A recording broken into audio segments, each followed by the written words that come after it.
Hello everyone, welcome you all to SSC Panacea. This is Sandeep Singh और आज हम काफ़ी इंपॉर्टेंट टॉपिक के ऊपर डिस्कस करने वाले हैं जिसका नाम है सेंसस, इन हिंदी जनगणना। इस बात से आप अंदाज़ा लगा सकते हैं कि रिसेंटली स्टेनोग्राफर की एग्जामिनेशंस हुई एसएससी द्वारा कंडक्ट जो करवाई जाती है, इसमें 3 से 4 क्वेश्चन सिंगल शिफ्ट में क्वेश्चन देखने को मिला। इस बात से साफ जाहिर होती है कि ये कितना हॉट टॉपिक और अभी के टाइम के लिए इंपॉर्टेंट है। सिर्फ एसएससी ही नहीं, बैंकिंग, रेलवे, स्टेट पीसीएस, कोई भी ऐसे वनडे एग्जामिनेशंस उठा करके आप देख लीजिए जहाँ पे सेंसस के क्वेश्चन आपके शिफ्ट में ज़रूर देखने को मिलेगा। मैं आपको भरोसा दिलाता हूँ कि ये एकलौता ऐसी लेक्चर होगी, इसके बाद में कोई भी आपको सोर्सेस फॉलो करने की नीड नहीं है। जितना भी जैसे भी आप क्वेश्चंस देखते हो ना, लाइक अभी करेंटली काफ़ी टफ क्वेश्चंस पूछे जा रहे हैं, इसके बाद में आपसे सिंगल ऐसी क्वेश्चंस आपसे स्किप नहीं होगी। और मैक्सिमम मेरी कोशिश यही है कि आपको मैं क्लास में ही सारी चीज़ें याद करवा दूं और आपको याद भी हो जाएंगे। बरसते यही कंडीशन है, आपको शुरू से लेकर के लास्ट तक बने रहना है। और इस लेक्चर्स के बाद में दोबारा आपको सेंसस पढ़ने की नीड नहीं होगी। पहले सेंसस की क्वेश्चन पूछी जाती थी, लाइक आपसे पूछ ले कि ओवरऑल इंडिया का लिटरेसी रेट क्या है, या फिर ऐसे पूछ सकते थे कि कौन ऐसी स्टेट है जिसका सबसे ज़्यादा पॉपुलेशन है। पर अभी रिसेंटली एक ऐसी क्वेश्चन पूछी गई है, आप बताएं कि कौन सी ऐसी स्टेट है जिसमें मेल एंड फीमेल की लिटरेसी रेट सबसे ज़्यादा डिफरेंसेस है। आप बताओ कि ऐसी डाटा मीन्स कि सेंसस वाले डाटा से ये खिल रहे हैं, इस टाइप के टफ क्वेश्चंस को हम कैसे टैकल करेंगे। तो मैं इस लेक्चर्स में काफ़ी बखूबी बहुत अच्छे ढंग से मैं एक एक चीज़ पर मैं एक्सप्लेन करूँगा और इस टाइप के जो डेटा है कैसे इसको डील करना है, और ऐसे अगर क्वेश्चंस पूछे जाए तो कैसे आप सही करके आए एग्जामिनेशंस में, मैं उन तमाम पहलुओं पर मैं इस लेक्चर्स में बात करूँगा। आप शुरू से लेकर के लास्ट तक बने रहना, इसके बाद में आपसे सारे क्वेश्चंस बनने लगेंगे। तो हम शुरू करते हैं सेंसस। सेंसस को शुरू करने से पहले आपको समझना होगा, पॉपुलेशंस को पहले समझते हैं। हिंदी में इसे जनसंख्या कहते हैं। मीन्स कि विद इन एरिया, मीन्स एक एरिया में जो भी लोग रह रहे हैं जिसे हम जनसंख्या कहेंगे, पॉपुलेशंस कहेंगे। और इसी पॉपुलेशंस को अगर हम काउंटिंग करेंगे, करेंगे दैट इज़ कॉल्ड सेंसस, इन हिंदी जनगणना कहेंगे। ठीक है, आप और आसान भाषा में समझ सकते हैं कि with in area in A set of time, आपको सेट ऑफ टाइम में एक फिक्स्ड टाइम में डेटा को कलेक्ट, सेंसस को में अगर हम बात करेंगे, डेटा को कलेक्ट करना एंड उसको कंपाइल करना, फिर उसको एनालिसिस करना, इवेल्युएट करने के बाद में फाइनल्स कुछ ना कुछ आउटकम्स निकालना, दैट इज़ कॉल्ड सेंसस। और ये सेंसस इसलिए इंपॉर्टेंट हो जाते हैं, अगर कोई भी गवर्नमेंट स्कीम बनाती है या फिर आप ये कोई भी एक्ट एंड कानून बनाती है या देश हित में कोई बड़ी कदम उठाती है, तो उसके पास कुछ ना कुछ ऐसा बेस डेटा होनी चाहिए जिसके वेलफेयर के लिए, लाइक मतलब आप इतना जान लो कि अगर मान के चलो कि रूरल पीपल के लिए अगर कुछ कानून उन्हें बनाने हो या स्कीम बनाने हो, तो उनके पास कुछ ना कुछ एक बेस डेटा होनी चाहिए। तो वही बेस डेटा क्या हो सकती है, दैट इज कॉल्ड सेंसस। ठीक है, तो ये काफ़ी इंपॉर्टेंट हो जाता है सेंसस हमारे गवर्नमेंट को स्पेशली चलाने के लिए। अब हम बात करते हैं कि ये जो सेंसस है हमेशा एवरी 10 ईयर्स में कंडक्ट करवाई जाती है, इसलिए इसे हम डिसेनियल हमेशा 10 साल पे हम इसे सेंसस कंडक्ट करवाते हैं। आगे चलते हैं। अब देखो, सबसे पहले मैं इसमें बात करूंगा हिस्टोरिकल फैक्ट के ऊपर में, मीन्स के इतिहास से लेकर के वर्तमान तक जितने भी इंपॉर्टेंट डेटा है, सिंगल ऐसी डेटा नहीं है जो स्किप होगा। और बरसते कंडीशन मैंने स्टार्टिंग में ही बोला था कि शुरू से लेकर के लास्ट तक बने रहना, फिर कुछ भी नहीं आपसे छूटने वाला है। तो मैं पहले इसके हिस्टोरिकल बैकग्राउंड, हिस्टोरिकल कंटेक्स्ट को देखते हैं, इसे इतिहास में क्या वजूद रही थी सेंसस का। देखो, सबसे पहले ना एक रोमन एम्पायर था, रोमन एम्पायर में सेंसस कंडक्ट करवाई गई थी। ठीक है, किस रूप में, कैडेस्ट्रियल सर्वे के रूप में।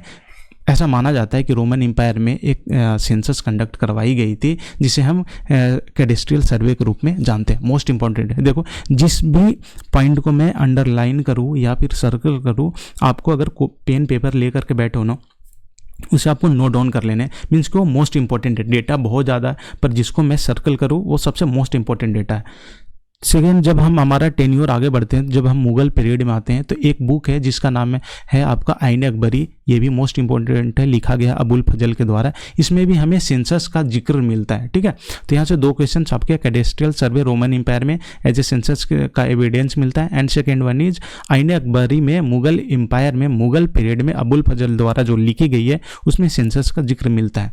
जो सबसे मॉडर्न तरीके से जो सेंसस फर्स्ट टाइम जो कंडक्ट करवाई गई थी, सेंसस मोस्ट इंपॉर्टेंट है, डेट भी आपको याद रखना है, कब? डेट आपके 1749, ठीक है। स्टार्ट ऑफ डिसेनियल सेंसस, मैंने अभी बताया कि जो जनगणना होती है हमेशा 10 साल के बाद होती है। मीन्स कि अभी आप देखें, सबसे हमारा लेटेस्ट जो सेंसस हुई थी 2011 में, डिसेनियल कहने का सेंस 10 साल पे, तो इसके पहले कब हुई होगी? अगर इसमें से 10 माइनस करेंगे तो आपको डेटा निकल के आएगा 2001। फिर इससे कब पहले हुई होगी? 1991। आप समझ रहे होंगे कि डिसेनियल का मतलब कि हमेशा 10 साल पे ये सेंसस करवाई जाती है। तो जो मॉडर्न सेंसस का जो ट्रेंड आई थी, सबसे पहले स्वीडन द्वारा कंडक्ट करवाई गई थी 1749 में, एंड 10 गणनीय है ना कि डेसेनियल सेंसस जो है CBSE के द्वारा कंडक्ट करवाई थी कब? 1790। दोनों आपके प्लेस भी इंपॉर्टेंट है, कंट्री इंपॉर्टेंट है, एंड डेट भी। अब हम ये बात करते हैं कि इंग्लैंड में सेंसस कब स्टार्ट हुई थी, तो आपको डेट मोस्ट इंपॉर्टेंट याद रखना, 1800 से 1801 के बीच में। देखो, हम इंग्लैंड के इसलिए बात कर रहे हैं क्योंकि जिस टाइम पे इंडिया में सेंसस आई थी उस वक्त हम अंग्रेज़ों के अधीन थे और अंग्रेज़ों ने ही हमारे इंडिया में सेंसस लाया था। इसलिए हमें ये जानना इंपॉर्टेंट होगा कि इंग्लैंड में सेंसस कब कंडक्ट करवाई गई थी। तो ये तीनों डेट काफ़ी ज़्यादा इंपॉर्टेंट है, जहाँ जहाँ मैं सर्कल करूँ आप उसे अच्छे से देखते रहें और उसे नोट डाउन करते रहें।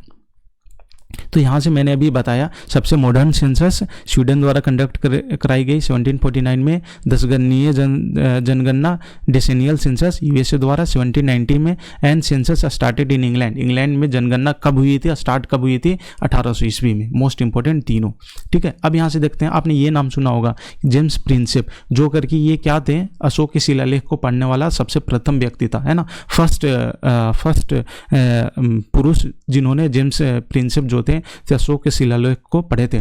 इनका योगदान ये रहा कि इन्होंने 2 सिटी, देखो अभी रिसेंटली एग्जामिनेशन हुई थी अब समथिंग स्टेनोग्राफर में ही ये दोनों क्वेश्चंस पूछे गए हैं कि जेम्स प्रिंसेप ने 2 सिटी में उन्होंने सेंसस कंडक्ट करवाया था, ठीक है। कब? इलाहाबाद एंड बनारस में। मोस्ट इंपॉर्टेंट है कि जो नियमित जनगणना आप देखते हो ना, ये अनियमित जनगणना जब से शुरुआत हुई थी उसके पहले ही जेम्स प्रिंसेप ने 2 सिटी में उन्होंने कंडक्ट करवाया था सेंसस।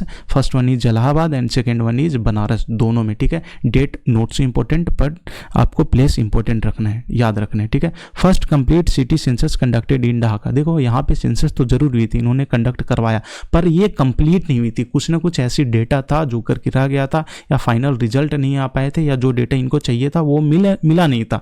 पर उन्होंने कंप्लीट जो सेंसस जो करवाई थी विद इन अ सिटी वो ढाका में हुआ था। ये आपको भी क्वेश्चन SSC द्वारा पूछी गई है। कब? किसके द्वारा? By Henry Walter. Most important है, ठीक है। आपको यहां तक समझ में आ गई है? अब सबसे पहले आपको ये समझना है कि सेंसस जो है 2 सिटी में कंडक्ट करवाई गई थी जेम्स प्रिंसेप के द्वारा, ठीक है, इलाहाबाद एंड बनारस। कंप्लीट अगर सिटी सेंसस अगर पूछे तो ढाका में कंडक्ट करवाई गई थी, किसके द्वारा? हेनरी वाल्टर के द्वारा। अभी ये प्रेजेंटली कहाँ है? आपके बांग्लादेश में, ठीक है। जो आप देखते हो ना कि अनियमित जनगणना की शुरुआत आपकी हुई थी 1872 ईस्वी में, किसके टेन्योर में? लॉर्ड मेयो के टेन्योर में, ठीक है। नॉन सिंक्रोनस, ठीक है, मीन्स कि अनियमित जनगणना,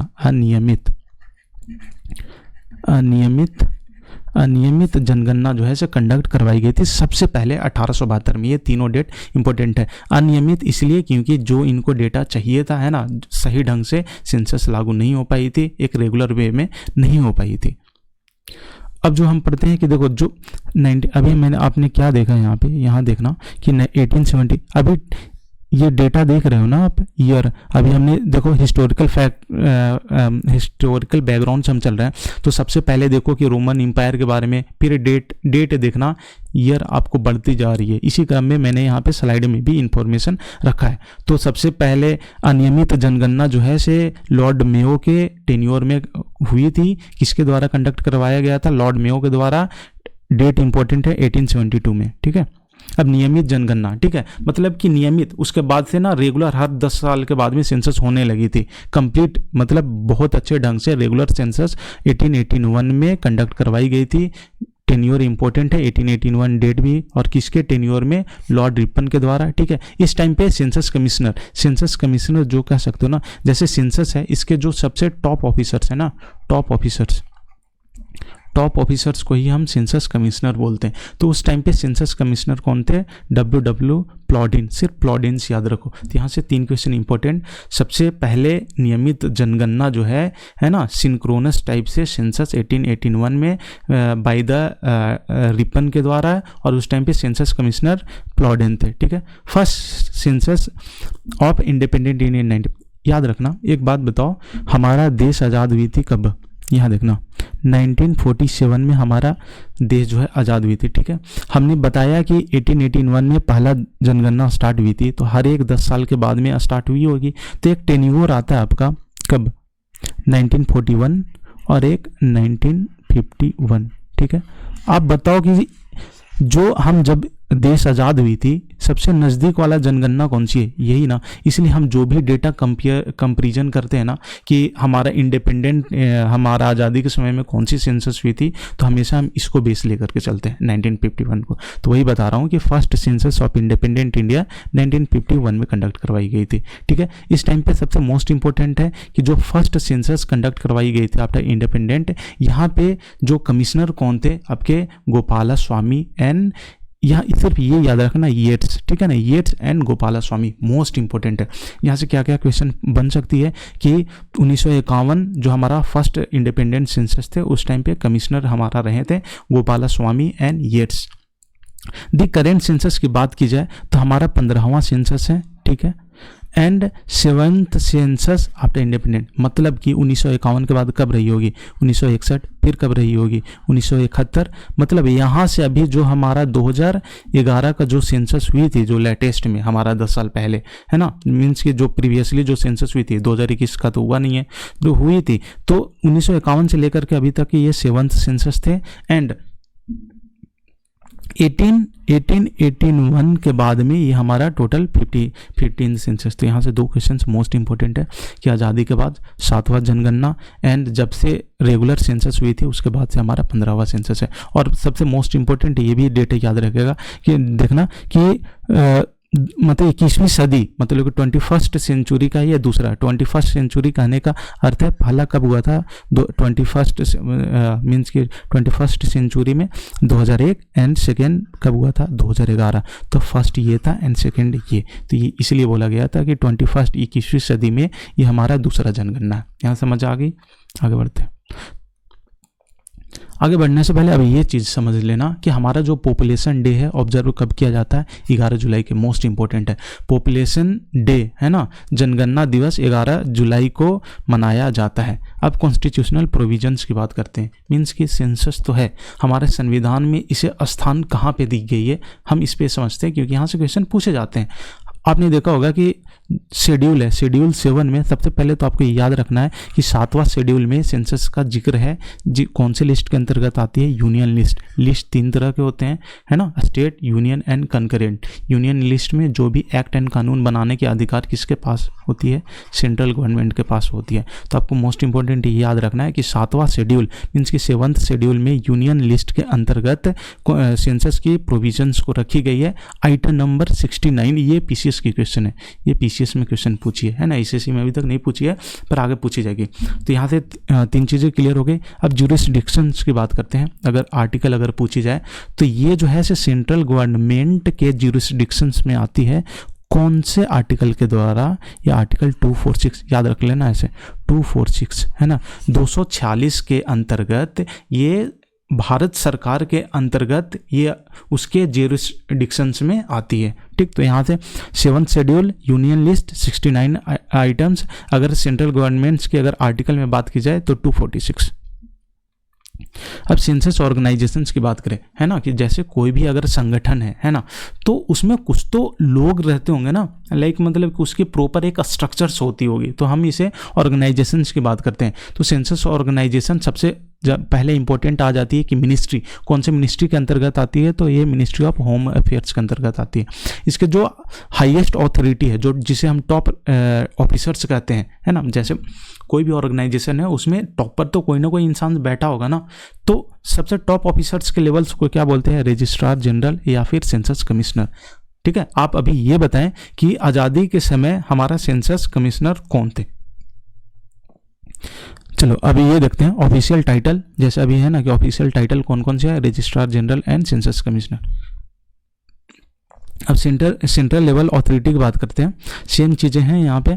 अगर स्टेट लेवल बॉडी की बात की जाए, जैसे यहाँ पे है ना कि हमारा अथॉरिटी क्या था, registrar general and census commissioner, उसी तरीक़ा से अगर ये हमारा सेंसस ऑर्गेनाइजेशन अगर सेंट्रल लेवल पे है तो स्टेट में क्या होगी, तो स्टेट लेवल की बॉडी को हम डायरेक्टोरेट ऑफ परमानेंट पॉपुलेशंस कहा जाता है, और जो इसका टॉप ऑफिसर्स हैं उसे हम डायरेक्टर ऑफ सेंसस। नोट से इंपॉर्टेंट, बस आप याद रख लेना, ऐसे भी आपको पता होगा। यहाँ से इंपॉर्टेंट इस स्लाइड से मिनिस्ट्री मोस्ट इंपॉर्टेंट है, एंड टॉप ऑफिसर्स को हम registrar general and census commissioner बोलते हैं। प्रेजेंट सेंसस अथॉरिटी को अगर हम बात करें, देखो अभी मान के चलो कि 2024 चल रही है ना, अभी हमारा जो लेटेस्ट सेंसस होना था कब, 2021 में होना था, राइट। प्रीवियसली कब हुए थे, 2011 में हुए थे, पर क्या हुआ ना कि कोरोना पैंडेमिक के कारण इसे आगे बढ़ा दी गई, ठीक है ना, ये अभी तक हमारी सेंसस नहीं हुई। तो प्रेजेंट में अभी सेंसस कमिश्नर कौन है, तो श्री मृत्युंजय कुमार नारायण, मोस्ट इंपॉर्टेंट है, आपको याद रखना है, ठीक है। सेंसस कमिश्नर ड्यूरिंग 2011, जब हमारा 2011 का जो सबसे लेटेस्ट सेंसस हुई थी, उस टाइम पे कौन थे हमारे census commissioner, doctor C Chandramouli, है ना, मोस्ट इंपॉर्टेंट है, याद रखना, Chandramouli. First act after independence, ऐसा हुआ कि जब हमारा मतलब सेंसस जब होने लगा नियमित तरीके से, जब हमारा देश आज़ाद भी हो गए, हमें पता था कि 1951 में सेंसस होने हैं, तो कुछ ना कुछ कानून तो बनाया जाए यहाँ पे, है ना, सेंसस से related.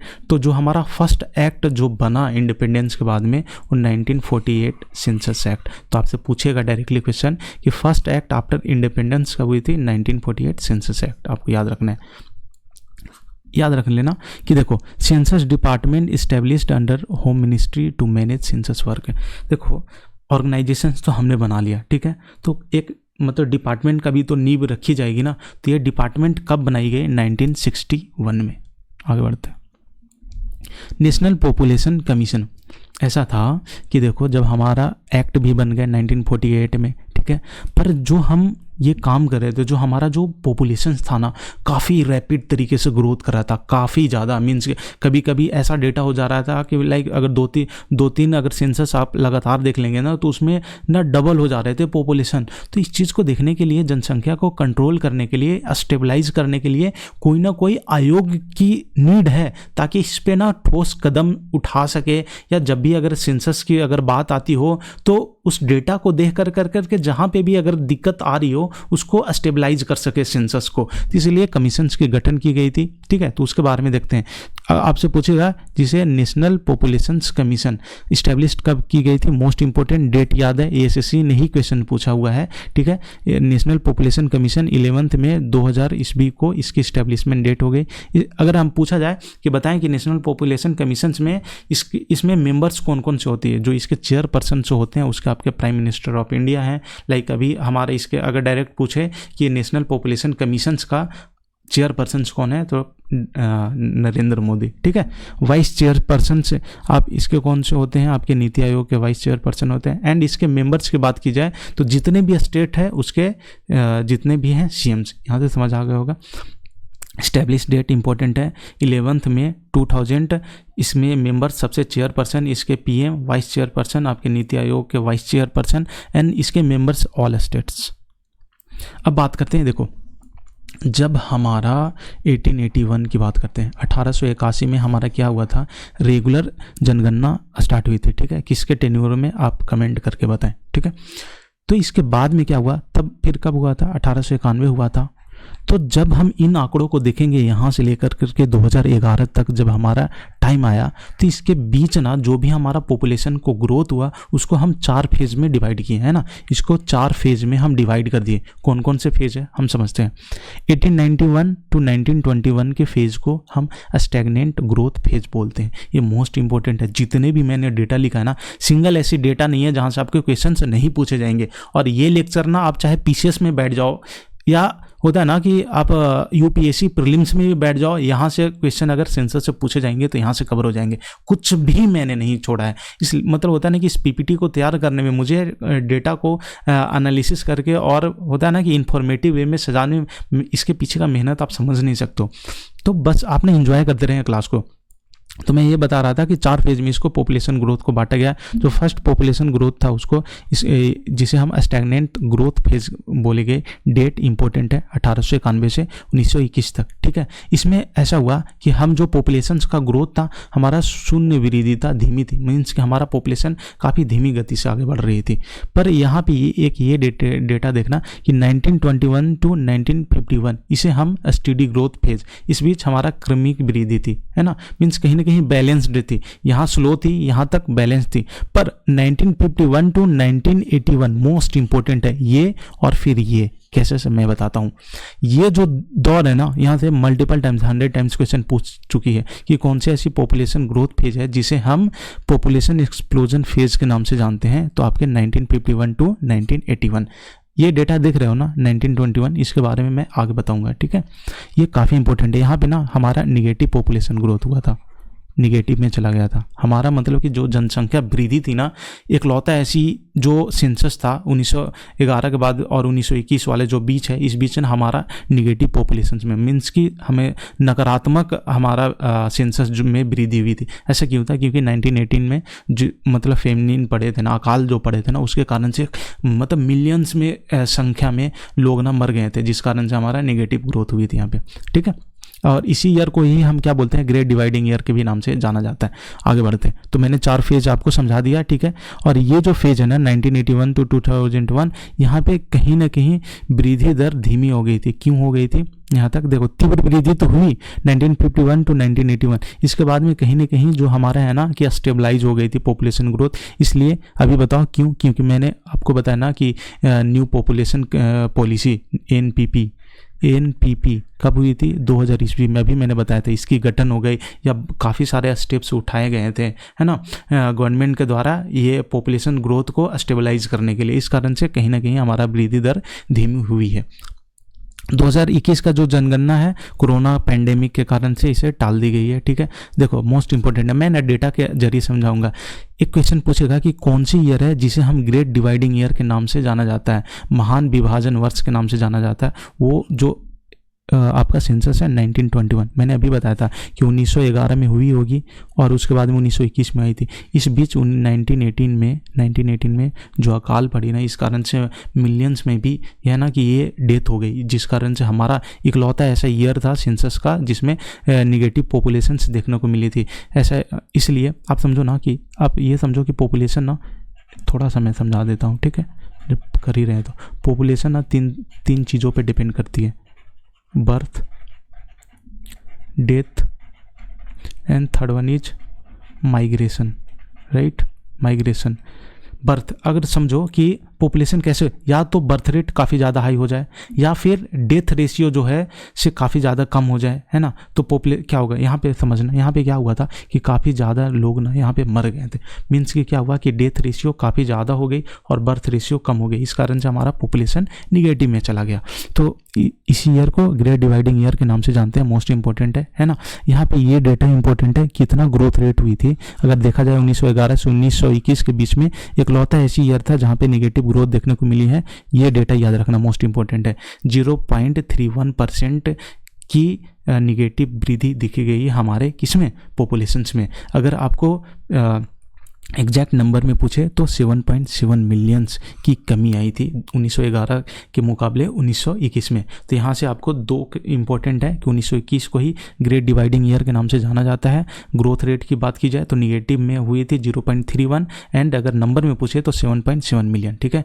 Phase of population explosion मैंने अभी बताया था कि 1951 टू 1981 को ही हम क्या बोलते हैं, population explosion, phase of population explosion के नाम से जानते हैं। ये दोनों इंपॉर्टेंट है, great dividing year and phase of population explosion most important है। इस डेटा को आप समझना है, यहाँ से भर भर के क्वेश्चंस पूछे जाएंगे और इस डेटा को मतलब इतना बखूबी तरीके से मैंने यहाँ पे अरेंज करा है ना, आपको भी मजा आएगा समझना।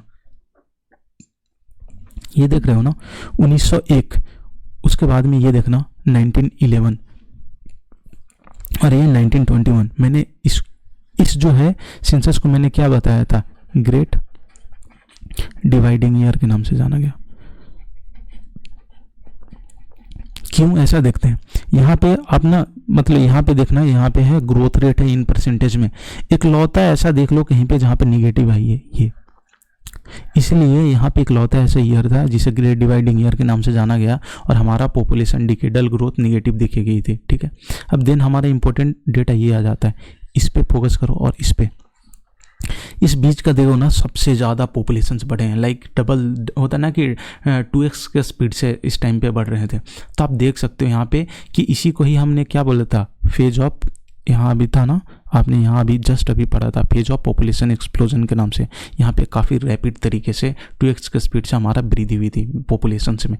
तो ये डेटा ये इंपॉर्टेंट है, क्यों मैंने बता दिया 1951 में। और ये अब सिंपली आपसे क्या क्वेश्चंस पूछे जाएंगे, जो सबसे लेटेस्ट जो हमारा सेंसस हुई थी 2011 वाला 2011 है ना, 2011 की जो सेंसस हुई थी, इसमें पूछा जाएगा इससे पहले कब हुई थी आपकी सेंसस, 2001 में हुई थी है ना, 2001 में हुई थी। पूछेगा कि आपका डिकेडल ग्रोथ रेट कितने हैं, यहाँ देखना +170 है ना। तो ये पूछेगा कि हमारा बताएं कि 2011 का डिकेडल ग्रोथ कितने हैं, तो +170 है ना, मतलब कि 17.70 हमारा डिकेडल ग्रोथ रहा है। ठीक, तो ये चीज़ें समझ में आ गई थी।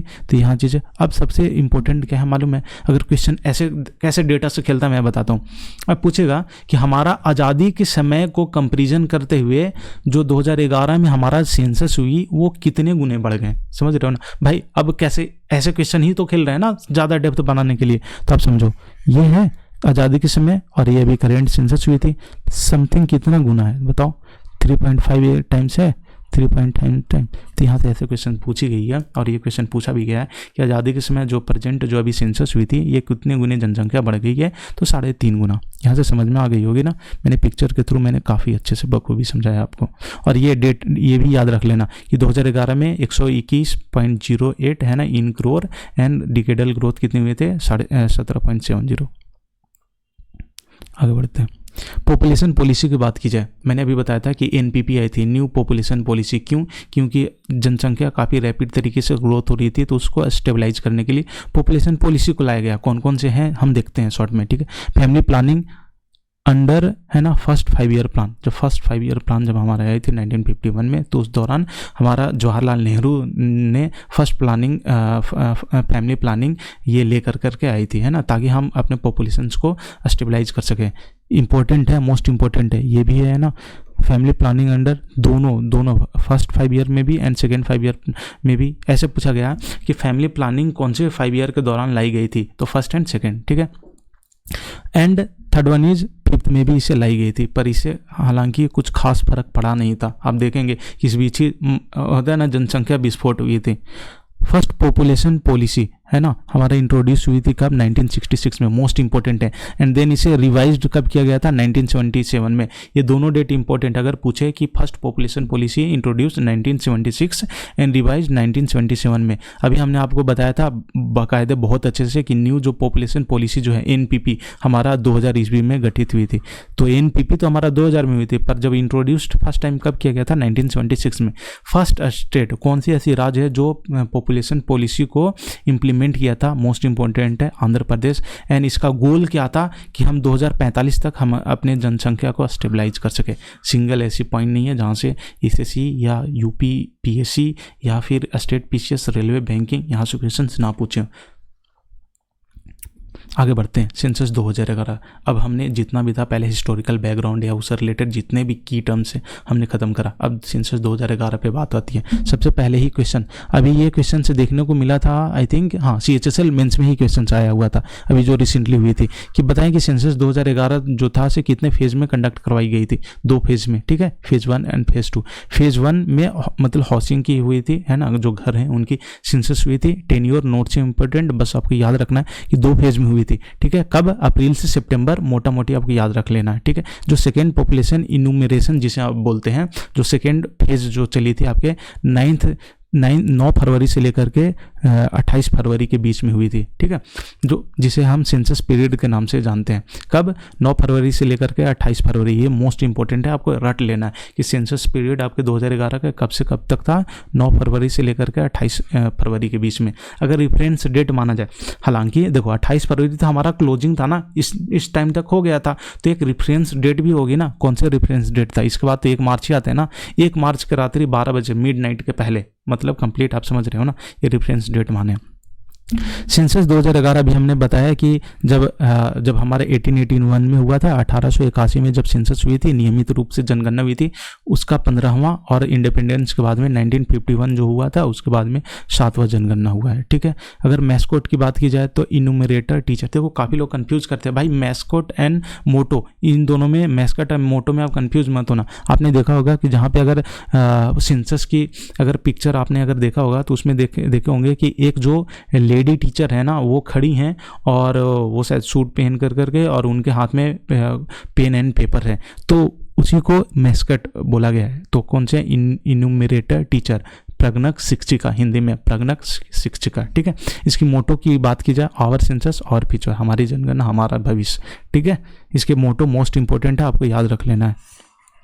अभी मैंने बताया था कि इंडिया जो है से सेकेंड रैंक पर है ना, पूरे अगर इंडिया में अगर वर्ल्ड में कंपैरिजन किया जाए तो ये 2011 की जनगणना हमें ये आंकड़ा दर्शाती है कि हम दूसरे नंबर पे पहुंच गए, हालांकि अब तो भाई पहले नंबर पे है ना। डिकेडल ग्रोथ अभी हमने पढ़ा था 2001 से 2000, डिकेडल ग्रोथ मीन्स कि 2001 के बाद 2011 में जो जनसंख्या हमारी जो डेटा आई तो कितने प्रतिशत की वृद्धि हुई है, तो 17.60 decadal growth. Most important, increase in population से ड्यूरिंग 2001 से 2011 181 मिलियन। अगर आपसे दोनों ही इंपॉर्टेंट है, याद रखना ना कि डिकेडल ग्रोथ अगर पूछे तो 17.64, अगर आपको नंबर में पूछते हो तो 181 मिलियन, मतलब कि इससे 2001 में जो भी हमारा पॉपुलेशन था उसमें 181 मिलियन अगर जोड़ दो तो फिर हमारा 2011 का पॉपुलेशन आ जाएंगे।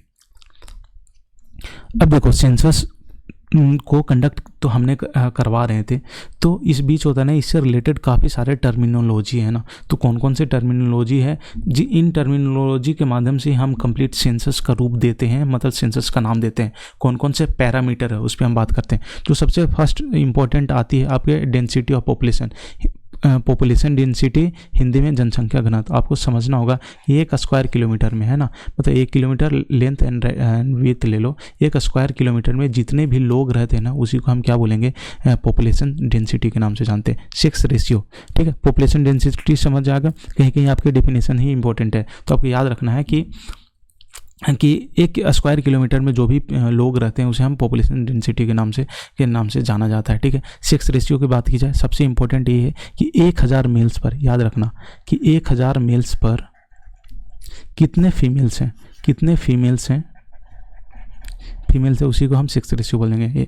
क्वेश्चन ऐसे पूछ सकता है कि सेक्स रेशियो में बताएं कि जो डेटा ली गई है, जो बेस मेल्स का ली गई है, वो पूछ देगा ऑप्शन, कभी दे देगा 100, कभी 10, या फिर दे देगा 10,000। तो हमें इसे याद रखना है कि 1000 मेल्स में। ठीक है, इट मीन्स इतना समझ जाओ कि सेक्स रेशियो हमारा कब कैसे अच्छा होगा, जितना ज़्यादा फीमेल्स की संख्या 1000 के कंपेरिजन में ज़्यादा होगा, जितना करीब होगा उतना अच्छा हमारा सेक्स रेशियो होते जाएगा।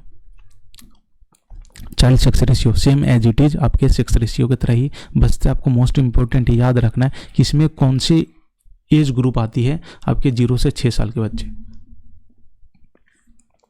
0 से 6 साल के बच्चे इसमें आएंगे। 1000 बॉयज़ में कितने मतलब लड़कियां हैं, है ना, एक ऊपर में उसको रखेंगे, उसी को हम चाइल्ड सेक्स रेशियो बोलते हैं। लिटरेसी रेट सबसे मोस्ट इंपॉर्टेंट है। डिफिनेशन इसलिए क्योंकि आपके कीवर्ड से ही क्वेश्चन पूछे हैं, जैसे मैंने बताया कि इससे पूछा हुआ है 1000 की जगह पे 100 दे देगा, आपको याद ही नहीं है एग्जामिनेशन टाइम पे, तो यहाँ पे क्वेश्चन गलत करके आ जाओगे। आपको याद तो है कि हाँ भाई पूरे इंडिया का सेक्स रेशियो इतना है, पर आपको याद ही नहीं है कि भाई उसका पैरामीटर क्या है, पैमाना क्या है, कितने मेल्स पर कितने रेशियो होनी चाहिए।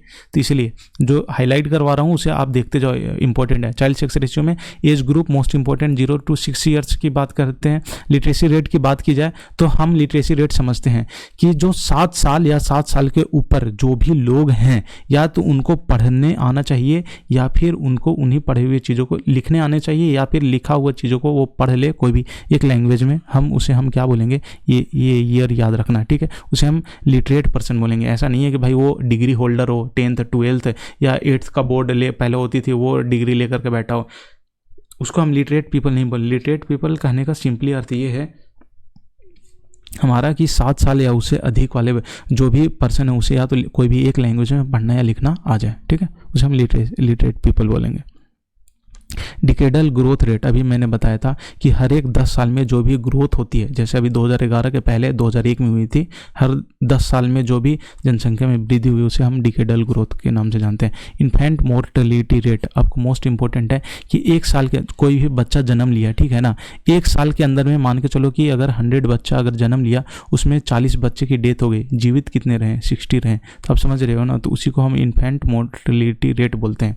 मतलब कि शिशु मृत्यु दर एक साल के अंदर में 1000 बच्चों में कितनी की डेथ हो जाती है, उसी को हम इन्फेंट मोर्टेलिटी रेट बोलेंगे। अब सबसे मोस्ट इंपॉर्टेंट है, अब हमारा यहाँ से मेन जो सेंसस का जो डेटा है स्पेशली ना, आंकड़ा चालू होता है। अभी तक मैंने जो भी आपको पढ़ाया है, मतलब सिंगल ऐसी मैंने लाइन नहीं लिखी है, मतलब इसे रिसर्च करने में मुझे इतना टाइम लगा है। और होता है ना कि इस वे में मैंने आपको बताया ना कि आप बोलते हो ना कि भाई सेंसस से काफ़ी डेप्थ में क्वेश्चन पूछ रहे हैं, यही सब आंकड़े से पूछते हैं, और ऐसी सोर्सेस आपके पास अवेलेबल नहीं होती है पढ़ने के लिए।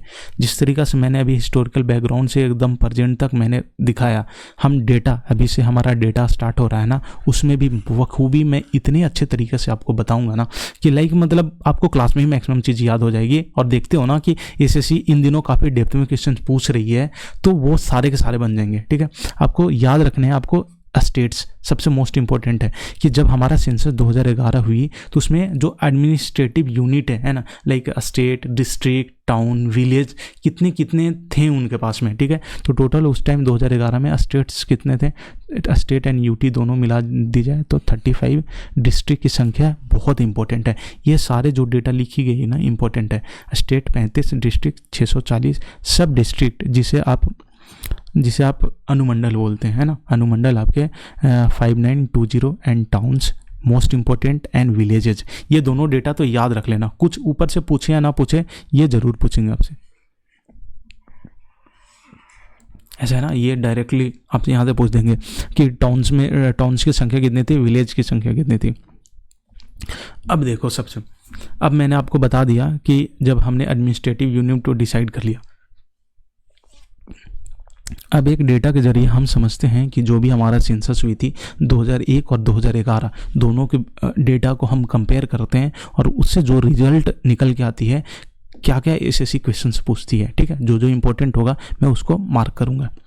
इस टाइम पे था हमारा कितना, 2001 के टाइम पे और 2011 के टाइम पे है ना 1200 है ना, एक 1210 मिलियन के समथिंग ये है ना, ये डेटा। ठीक है, इतने मिलियन के समथिंग मोस्ट इंपॉर्टेंट है। जो मैं हाईलाइट करूंगा उसको आपको रट लेने हैं, मतलब 121.08 बस इतना भी रखो तो याद हो जाएगी। तो 2011 में जो जनगणना आई थी, डिफरेंसेस नॉट सो इम्पोर्टेंट। अब देखो इंपॉर्टेंट क्या आ जाती है, ये इंपॉर्टेंट हो जाती है, यहाँ पे देखना आपसे ऐसे पूछा जाएगा क्वेश्चंस कि अब बताएं कि जो हमारे पॉपुलेशंस हैं उसमें मेल का परसेंटेज कितने हैं, तो 51.47 एंड फीमेल की रेशियो परसेंटेज कितनी है 48.53। याद रखना 51 48 ऐसे कर करके याद कर लो, 51 एंड 48 में डिफरेंसेस इंपॉर्टेंट नहीं है। ठीक है, 0 से 6 साल के बच्चे, ये मोस्ट इंपॉर्टेंट है कि बताएं कि जो 0 से 6 वर्ष के जो आयु के बच्चे हैं उनकी पॉपुलेशंस कितनी है, टोटल पॉपुलेशंस की, इसमें से 13.60। तो इंपॉर्टेंट क्या क्या इसमें से आपको ये परसेंटेज याद रखने हैं, फीमेल की कितने परसेंटेज है एंड 0 to 6 ग्रुप के बच्चों की पॉपुलेशंस कितनी है। अब यहाँ पे देखते हैं सबसे जो मोस्ट इंपॉर्टेंट याद आते हैं। आप यहाँ पे कुछ डेटा देख पा रहे हो ना कि मोर और लेस कहीं ना कहीं सिमिलर सा है, जितने पुरुष है ना उतना ही समथिंग सेम, एंड जितनी महिला की परसेंटेज थी वही 2011 में भी है। ठीक, अगर अर्बन परसेंटेज की बात की जाए तो देखो इस टाइम पे 27.81 थी, पर अभी कितनी है 31.10। आप समझ रहे हो ना कि हमारा जो अर्बनाइजेशन है ना, क्या हो रहा है आपको कि अर्बन मतलब कि शहरीकरण होती जा रही है, और जो ग्रामीण है ना, ग्राम जो है मीन्स की जो विलेज है आपको टूट कर करके शहरों में परिवर्तित होती जा रही है। यहाँ से आप आंकड़ा साफ देख सकते हो कि इस टाइम तक थे 27.81, अभी कितने हो गए 31। ठीक है, ये 3 डेटा इंपॉर्टेंट है। सबसे मोस्ट इंपॉर्टेंट अभी मैंने बताया था कि दशक की वृद्धि कितनी थी 17.70।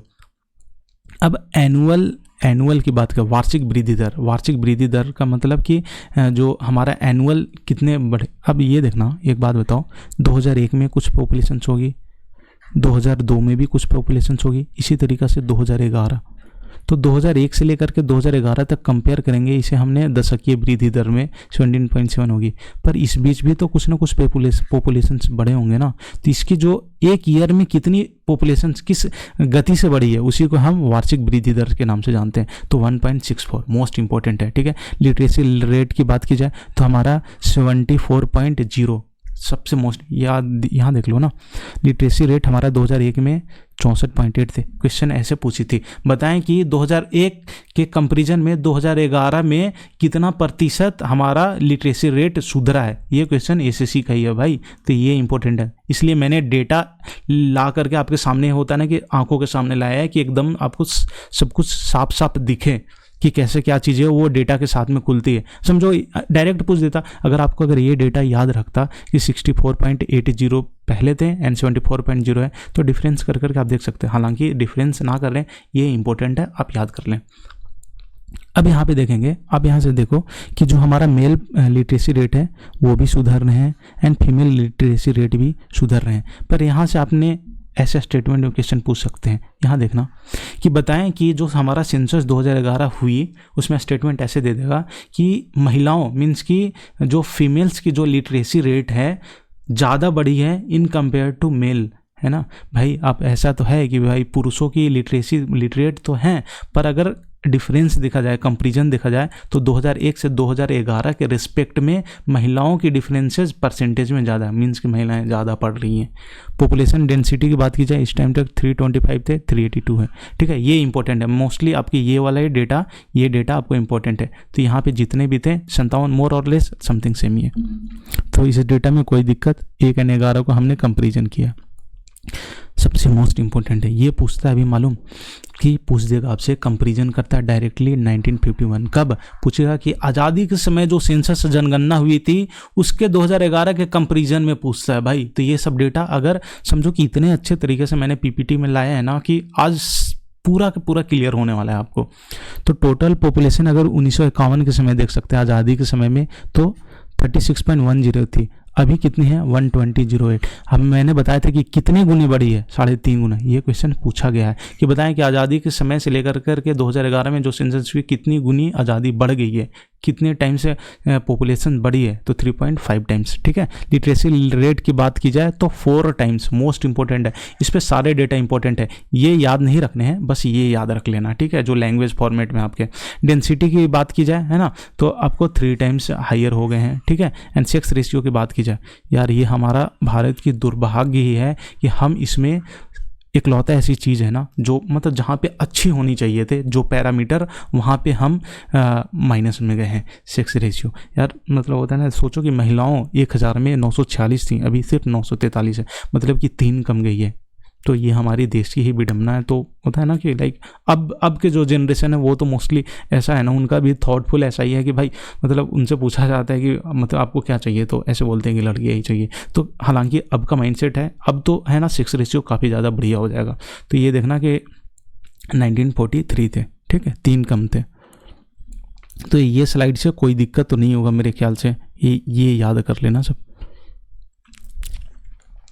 फैक्ट अबाउट डिस्ट्रिक्ट, अब देखो मैंने तो अभी 2001 से कंपैरिजन करा दिया, आज़ादी के समय से कंपैरिजन करा दिया।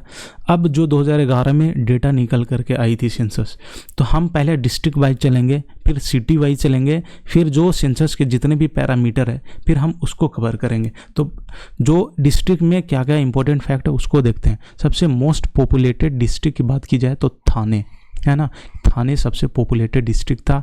और सबसे लिस्ट पॉपुलेटेड डिस्ट्रिक्ट की बात की जाए तो दिबांग वैली, ठीक है। अगर पूछा जाए कि हाईएस्ट पॉपुलेशन ग्रोथ रेट किसी रही है, कुरुंग कुमे की, जोकर की कहाँ है, अरुणाचल प्रदेश में है। देखो इकलौता ऐसा ये डिस्ट्रिक्ट है जिसमें ट्रिपल डिजिट में इसकी पॉपुलेशन ग्रोथ हुई है। मैं समझाता हूँ इसको, ठीक है। And negative population growth means Nagaland में। ये भी क्वेश्चन, सारे क्वेश्चन पूछे गए हैं कि कौन सी ऐसी जिला है जिसकी जो पॉपुलेशन ग्रोथ जो रही है निगेटिव में रही है, सबसे लिस्ट रही है, तो वो आपके नागालैंड में। इस पे कंफ्यूज मत होना, ये सबसे मोस्ट पॉपुलेटेड है। पर अगर परसेंटेज बेसिस पर देखा जाए, मतलब कि 2001 में जो डेटा था उनके पास, ठीक है, और फिर 2011 में आए, ठीक है, यहाँ समझना 2001 में होंगे, 2011 में हो गए, ठीक है। तो इस बीच जो पॉपुलेशन का सबसे ज़्यादा जो वृद्धि हुई है वो आपके कुरुंग कुमे में हुई है, अरुणाचल प्रदेश में। और ये क्या कह रहा है कि सबसे 2011 में सबसे मोस्ट पॉपुलेटेड डिस्ट्रिक्ट है, पर सबसे ज़्यादा वृद्धि हुई है कुरुंग कुमे, और सबसे कम जो निगेटिव पॉपुलेशन ग्रोथ हुई है किसका, लॉन्गलेग, नागालैंड में वृद्धि दर कमी है। तो ये चारों इंपॉर्टेंट है, यहाँ से समझ आ गया होगा। आगे बढ़ते हैं, ठीक है। डिस्ट्रिक्ट में और highest sex ratio most important माहे, है ना। ऐसे डायरेक्ट क्वेश्चन आएगा, आप क्या करोगे कि आंसर कुछ भी मार्क कर दोगे, पर आपको यहाँ पे याद रखना है कि जो हाईएस्ट सेक्स रेशियो है, अगर डिस्ट्रिक्ट की बात की जाए, सारे यूटी एंड स्टेट्स मिला दी जाए तो आपके माहे में मोस्ट इंपॉर्टेंट है, ठीक है। यहाँ पे सेक्स रेशियो इकलौता है ऐसा मतलब है ना कि ये जिला है जहाँ पे सेक्स रेशियो जो है से हमारा पुरुषों के कंपेरिजन में काफ़ी ज़्यादा है, मीन्स कि यहाँ पे महिलाएं काफ़ी ज़्यादा है, 1184, ये पूछा हुआ डेटा है। लोएस्ट सेक्स रेशियो की बात की जाए तो दमन, आप ऐसे याद रखते हो ना कि स्त्रियों को दमन किया जाता है, दमन कर कर उनको दबाया जाता है, तो दमन कैसे हो गया है ना, महिलाओं को ही कम कर दो, तो ऐसे याद रख सकते हो कि सबसे लोएस्ट सेक्स रेशियो दमन है ना, महिलाओं को दमन की गई थी, कितनी, 618 फीमेल्स। डेटा नोट इंपॉर्टेंट है, ये डेटा इंपॉर्टेंट है। माहे एंड दमन सबसे लोएस्ट में। हाईएस्ट लिटरेसी रेट की बात की जाए, यहाँ पे जब बच्चे मालूम है क्या कंफ्यूज हो जाएंगे, डायरेक्टली क्वेश्चन आएगा केरला है ना, केरला का कोई स्टेट देख करके डिस्ट्रिक्ट देख करके मार्क करेंगे। हाईएस्ट लिटरेसी रेट डिस्ट्रिक्ट में सबसे ज़्यादा शेरछिप का है ना, ऐसे याद कर लो, शेरछिप सरछिप मतलब है ना कि जो भी हम पढ़ते हैं ना डायरेक्ट सर में, मतलब खोपड़ी में घुसता है, सर में घुसता है, तो सर में घुसता है मीन्स कि हमारा लिटरेसी काफ़ी ज़्यादा है, यही मतलब उटपटांग तरीके से, मतलब कुछ भी है ना ऐसा हम बना लेंगे ट्रिक, अगर आप बना पाओ तो खुद से भी बनाना, हालांकि आप सेंसस पूरा ट्रिक के जरिए आप डिकोड नहीं कर सकते, हाईली इम्पॉसिबल है, कंफ्यूज ही रहोगे, आपको याद ही करना पड़ेगा, ठीक है। तो हाईएस्ट लिटरेसी रेट कितने, 98.76 है। लिस्ट लिटरेट डिस्ट्रिक्ट की बात की जाए तो अलीराजपुर है ना, ये कहाँ है भाई, मध्य प्रदेश का, कोई यहाँ से हो तो बताएं आप, है ना। तो आपको यहाँ से समझ में आ गया। हाईएस्ट सेक्स रेशियो की बात की जाए माहे, है ना, सेक्स रेशियो माहे, ठीक है ना। महान कब होगा, आप ऐसे याद कर सकते हो ना कि देश महान कब होता है, जब स्त्रियां आगे बढ़ेगी, तो यहाँ से माहे कर लो, ठीक है। स्त्रियों के ऊपर में दमन हो रही है तो लोएस्ट सेक्स रेशियो हो गए। हाईएस्ट लिटरेसी रेट क्या हो गई, डायरेक्ट सर में जाएगी तो शेरछिप हो गई। लिस्ट है ना, लिस्ट लिटरेट डिस्ट्रिक्ट कौन हो गए, अलीराजपुर, है ना। आगे बढ़ते हैं। हाईएस्ट पॉपुलेशन डेंसिटी की बात की जाए तो नॉर्थ ईस्ट दिल्ली वाले जो लोग हैं ना, आप समझो पॉपुलेशन डेंसिटी मैंने अभी आपको बताया था कि एक स्क्वायर किलोमीटर में जितने लोग रहते हैं, है ना, तो अब समझो कि कितना ज़्यादा डेंस है ये, मतलब एक स्क्वायर किलोमीटर में 37,346 लोग रहते हैं भाई नॉर्थ ईस्ट दिल्ली में, आप समझो कि कितना ज़्यादा। ऐसा इसलिए भी है ना, जैसे मान के चलो कि एक एरिया है, यहाँ पे जो भी लैंड है ना, यहाँ पे सिर्फ लोग ही रहते हैं। अगर मान के चलो कि 10 किलोमीटर का कोई एरिया है, ठीक, तो इसमें अगर नॉर्थ ईस्ट दिल्ली की बात क्या है कि 10 किलोमीटर एरिया में ही पूरे के पूरे आदमी रहेंगे, पर जहाँ पे निगेटिव होता है ना कि मतलब कि लिस्ट पॉपुलेशन डेंसिटी का वजह क्या हो जाता है, अगर 10 किलोमीटर का एरिया है ना, तो इसमें मान के चलो कि 1/2 पर ना यहाँ पे कल्टिवेटेड होते होंगे ना, खेती होती होंगी, तो लोग तो यहीं पे रहेंगे ना, यहीं पे रहते होंगे, तो इस कारण से वहाँ पे पॉपुलेशन डेंसिटी कम होगी। यहाँ पे पॉपुलेशन डेंसिटी इसलिए क्योंकि यहाँ पे जो रहने वाली जो भूमि है ना, यहाँ पे पूरे के पूरे लैंड पर ही पीपुल ही रहते हैं, पर यहाँ पे उस लैंड पे कुछ मतलब डैम्स होंगे या कल्टीवेशन होती है या फॉरेस्ट होंगे और कुछ पार्ट पे रहते होंगे, ठीक है, समझ में आ गया होगा। लोएस्ट पॉपुलेशन डेंसिटी की बात की जाए तो दिबांग वैली, ऐसे भी याद रहेगा ना कि घाटी में भाई ऐसे भी मतलब कौन ही रहता होगा, तो दिबांग वैली की याद रखना, सिर्फ 1%। अब जब हमने डिस्ट्रिक्ट पढ़ा, अब हम सिटीज़ की बात की जाए, तभी हमने देखा था ना कि थाने डिस्ट्रिक्ट, अभी देखा था यहाँ ना, थाने डिस्ट्रिक्ट था महाराष्ट्र का, तो सिटी में भी कौन सी आ जाएगी, महाराष्ट्र ही आएगी, है ना, तो मुंबई हो गई। अगर लिस्ट पॉपुलेटेड सिटी की बात की जाए तो कपूरथला थी, यहाँ पे क्या था आपने पढ़ा है ना, ये सब याद रखना है। देखो यहाँ है data, Dibang valley, right, Dibang valley थी, यहाँ पे देख लो कौन सी है, आपके पंजाब है, ठीक है। लिस्ट पॉपुलेटेड सिटी में कोझिकोड मोस्ट इंपॉर्टेंट है। अगर हाईएस्ट सेक्स रेशियो की बात की जाए सिटी में तो आपके केरला में, यहाँ पे अभी वहाँ पे क्या था, आपने क्या बोला था, शेरछिप था ना वहाँ पे कि डायरेक्ट सर में जाती है डिस्ट्रिक्ट में, पर यहाँ पे क्या है, अगर सिटी की बात की जाए तो कोझिकोड में है, कितने आपके, सॉरी वो तो लिटरेसी रेट था हमारा, सेक्स रेशियो की बात कर रहे हैं, तो सेक्स रेशियो देखना, सेक्स रेशियो की बात की जाए तो यहाँ पे सबसे ज़्यादा हाईएस्ट था माहे, है ना, महान देश, हमने ऐसे करके ट्रिक बनाया था। अब यहाँ देखो कोझिकोड में सबसे ज़्यादा हाईएस्ट सेक्स रेशियो है, कितने फीमेल्स हैं, 1093 की बात करते हैं। अगर यही हम सिटी याद रखना, वो डिस्ट्रिक्ट था ये सिटी था, दोनों से क्वेश्चन पूछते हैं। ये भिवंडी जो है यहाँ पे सबसे लोएस्ट सेक्स रेशियो में। हाईएस्ट लिटरेसी रेट की बात की जाए तो मोस्ट इंपॉर्टेंट है आइजोल, वहाँ पे था शेरछिप, यहाँ है आइजोल आपके कितना 98.76। ठीक, अब लोएस्ट लिटरेसी रेट की बात की जाए वहाँ पे क्या था आपके एमपी है ना, ये देखना एमपी मध्य प्रदेश में अलीराजपुर ऐसी डिस्ट्रिक्ट है जहाँ पे सबसे कम शिक्षित वाला जिला था। पर यहाँ पे अगर सिटी की बात की जाए तो सबसे कम शिक्षित वाला जो आपका शहर है आपके यूपी में, सिटी का नाम है शांबल। कोई है तो बताएं यहाँ से। ठीक है, नॉर्थ ईस्ट दिल्ली, अभी हमने बताया था कि जो सबसे हाईएस्ट पॉपुलेशन डेंसिटी था कहाँ पे, नॉर्थ ईस्ट दिल्ली में। अब मैंने डिस्ट्रिक्ट वाइज कवर करा दिया, अब आपको सिटी वाइज भी हो गए।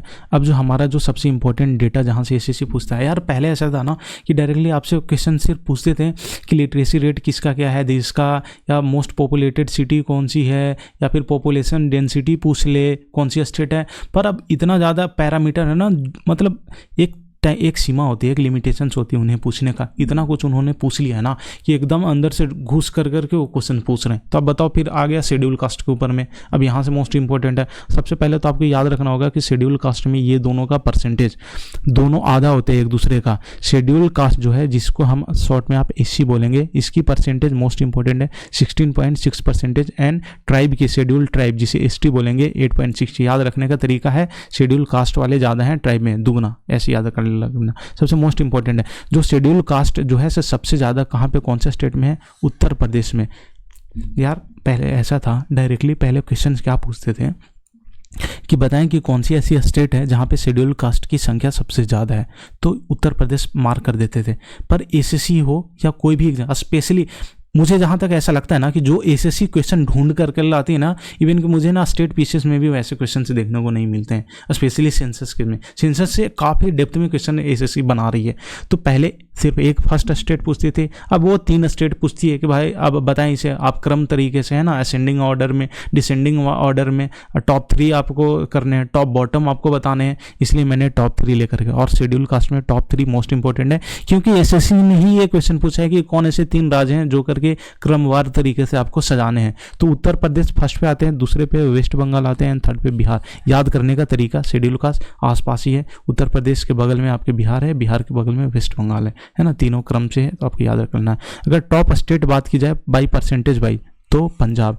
डोंट कंफ्यूज कि यहाँ पे आपको बोला है सबसे ज़्यादा उत्तर प्रदेश में है। अगर परसेंटेज वाइज अभी भी समझ लो कि मतलब कि जितने भी पॉपुलेशंस वहाँ पे रहते होंगे उसमें सबसे ज़्यादा जो परसेंटेज की बात की जाए पॉपुलेशंस होंगे वो आपके शेड्यूल कास्ट की है, वो आपके पंजाब में है। ठीक है, lowest schedule caste population state है ना, ये दोनों सेम ही है। मिजोरम में परसेंटेज वाइज भी एंड नंबर में भी मिजोरम ही है सबसे लोएस्ट शेड्यूल कास्ट निवास यहाँ पे करते हैं।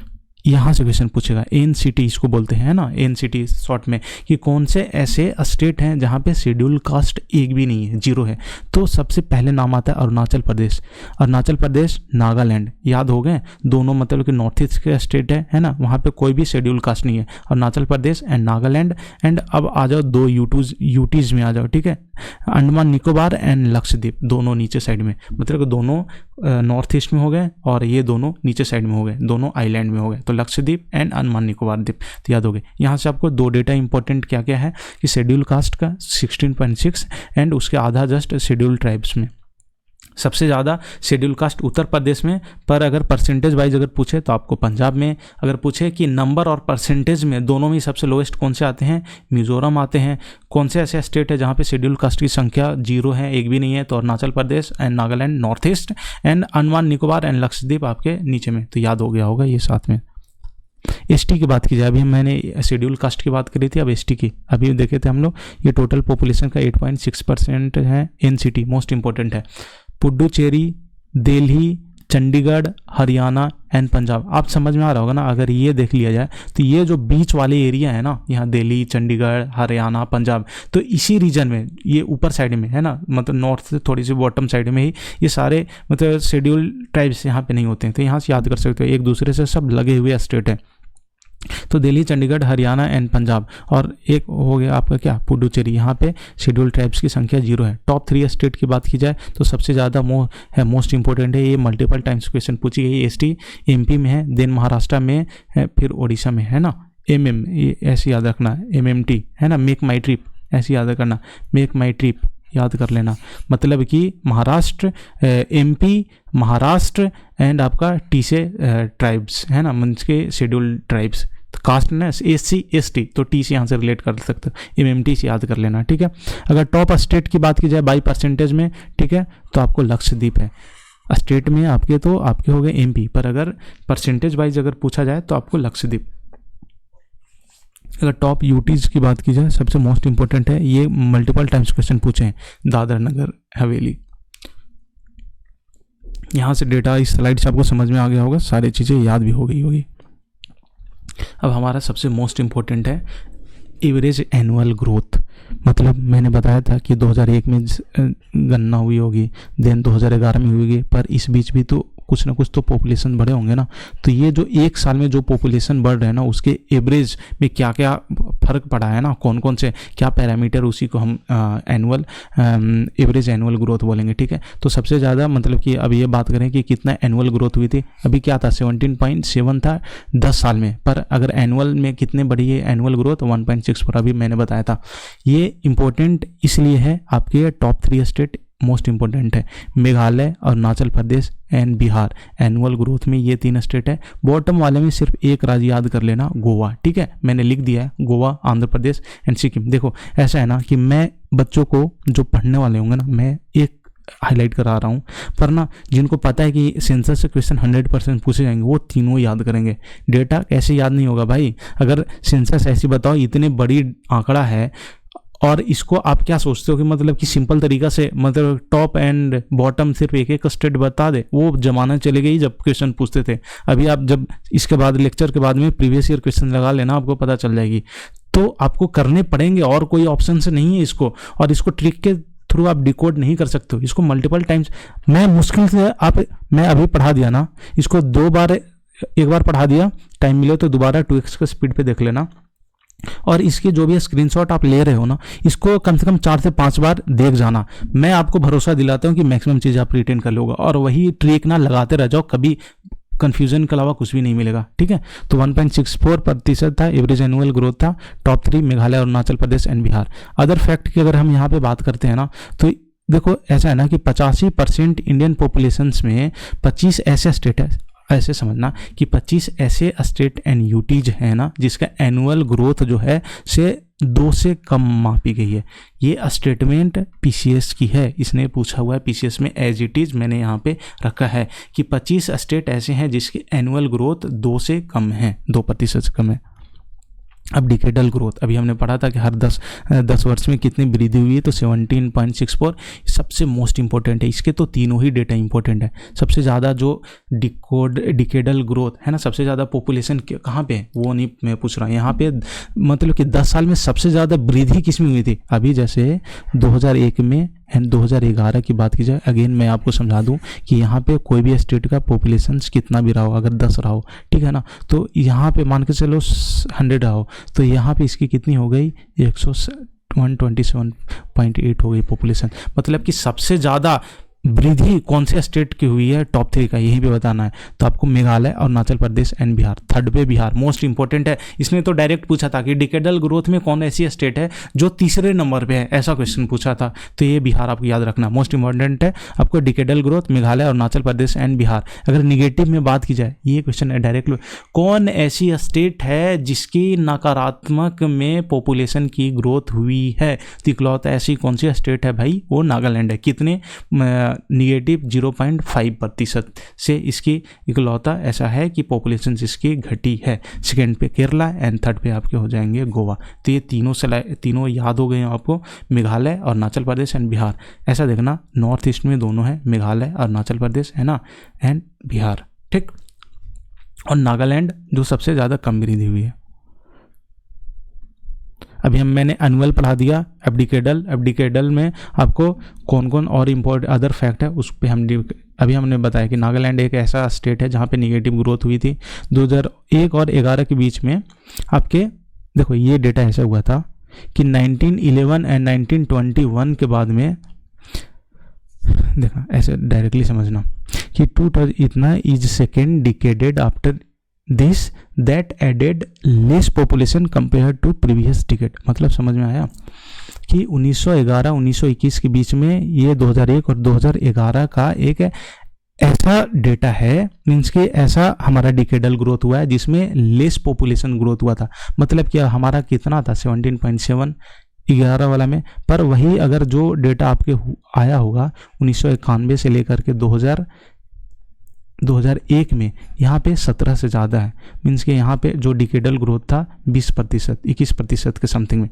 तो यही कहने का तात्पर्य ये है कि 1911-1921 के बाद में ये 2000 जो लेटेस्ट जो हमारा सेंसस हुई थी, इकलौता ऐसा मतलब कि सेंसस ईयर है यहाँ पे हम लेस पॉपुलेशंस को हम देखा गया है। ठीक है, समझ आ गया होगा। अगर लोएस्ट ग्रोथ रेट अगर यूटी की बात की जाए तो सबसे कम ग्रोथ रेट कहाँ हुआ? लक्षद्वीप में हुई थी। हाईएस्ट ग्रोथ रेट आपका दादर है ना, दादर एंड नगर हवेली में। याद ऐसे कर सकते हैं भाई कि हमारा लक्ष्य है, हमारा लक्ष्य क्या है भाई कि पॉपुलेशन कंट्रोल करना। तो हमारा लक्ष्य यही है कि पॉपुलेशन को कंट्रोल करेंगे, मतलब कि यूटी में लक्षद्वीप, ऐसे याद कर सकते हैं, है ना। और जहाँ पे आपके है ना कि हवेली है, तो हवेली में अगर के कोई भी रहना चाहता है तो इसी कारण से उसका ग्रोथ रेट भी काफ़ी ज़्यादा है ना। हवेली में बसने की जनसंख्या तेज़ी से बढ़ती जा रही है, ऐसे डिकोड कर सकते हो। 2 district most important Kurung Kumey है ना एंड लॉन्गलेंग। अभी मैंने पीछे भी कराया था जो डिस्ट्रिक्ट वाले जो फैक्ट पढ़ रहे थे कि डिकेडल ग्रोथ सबसे ज्यादा किसकी हुई थी, तो Kurung Kumey and second one is Longleng. ठीक, highest and lowest, Kurung Kumey highest है एंड लॉन्गलेंग आपका लोएस्ट है। अब हमने बता दिया। अब यहाँ पे दिक्कत डिस्कस करते हैं पॉपुलेशन डेंसिटी। पॉपुलेशन डेंसिटी क्या है? मैंने अभी फिर से अगेन 1 स्क्वायर किलोमीटर में है ना, 1 किलोमीटर इधर ले लो, 1 किलोमीटर इधर ले लो, इसमें जो भी पर्सन्स रहते हैं उसे हम पॉपुलेशन डेंसिटी की बात करते हैं। सबसे मोस्ट इंपॉर्टेंट डेटा, सबसे पहले तो आपको इसी को याद रखना है कि पॉपुलेशन डेंसिटी इंडिया का कितने हैं, तो 382 याद हो गई।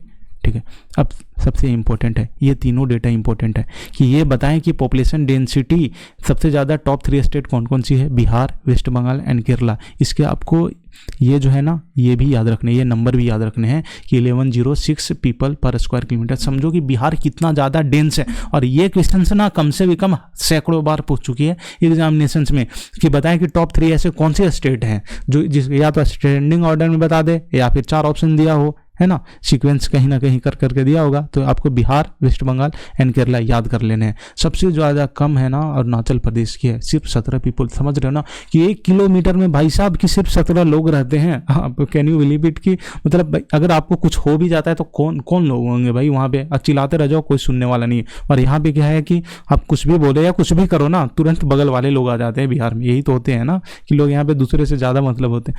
जस्ट मेक दैट, इसको ऐसे ही लेना। ठीक है, मीन्स कि अरुणाचल प्रदेश में 1 किलोमीटर में सिर्फ 17 लोग हैं, मिजोरम में 52 एंड जम्मू कश्मीर में 56। तो दोनों डेटा आपको याद रखना है, top 3 and top bottom.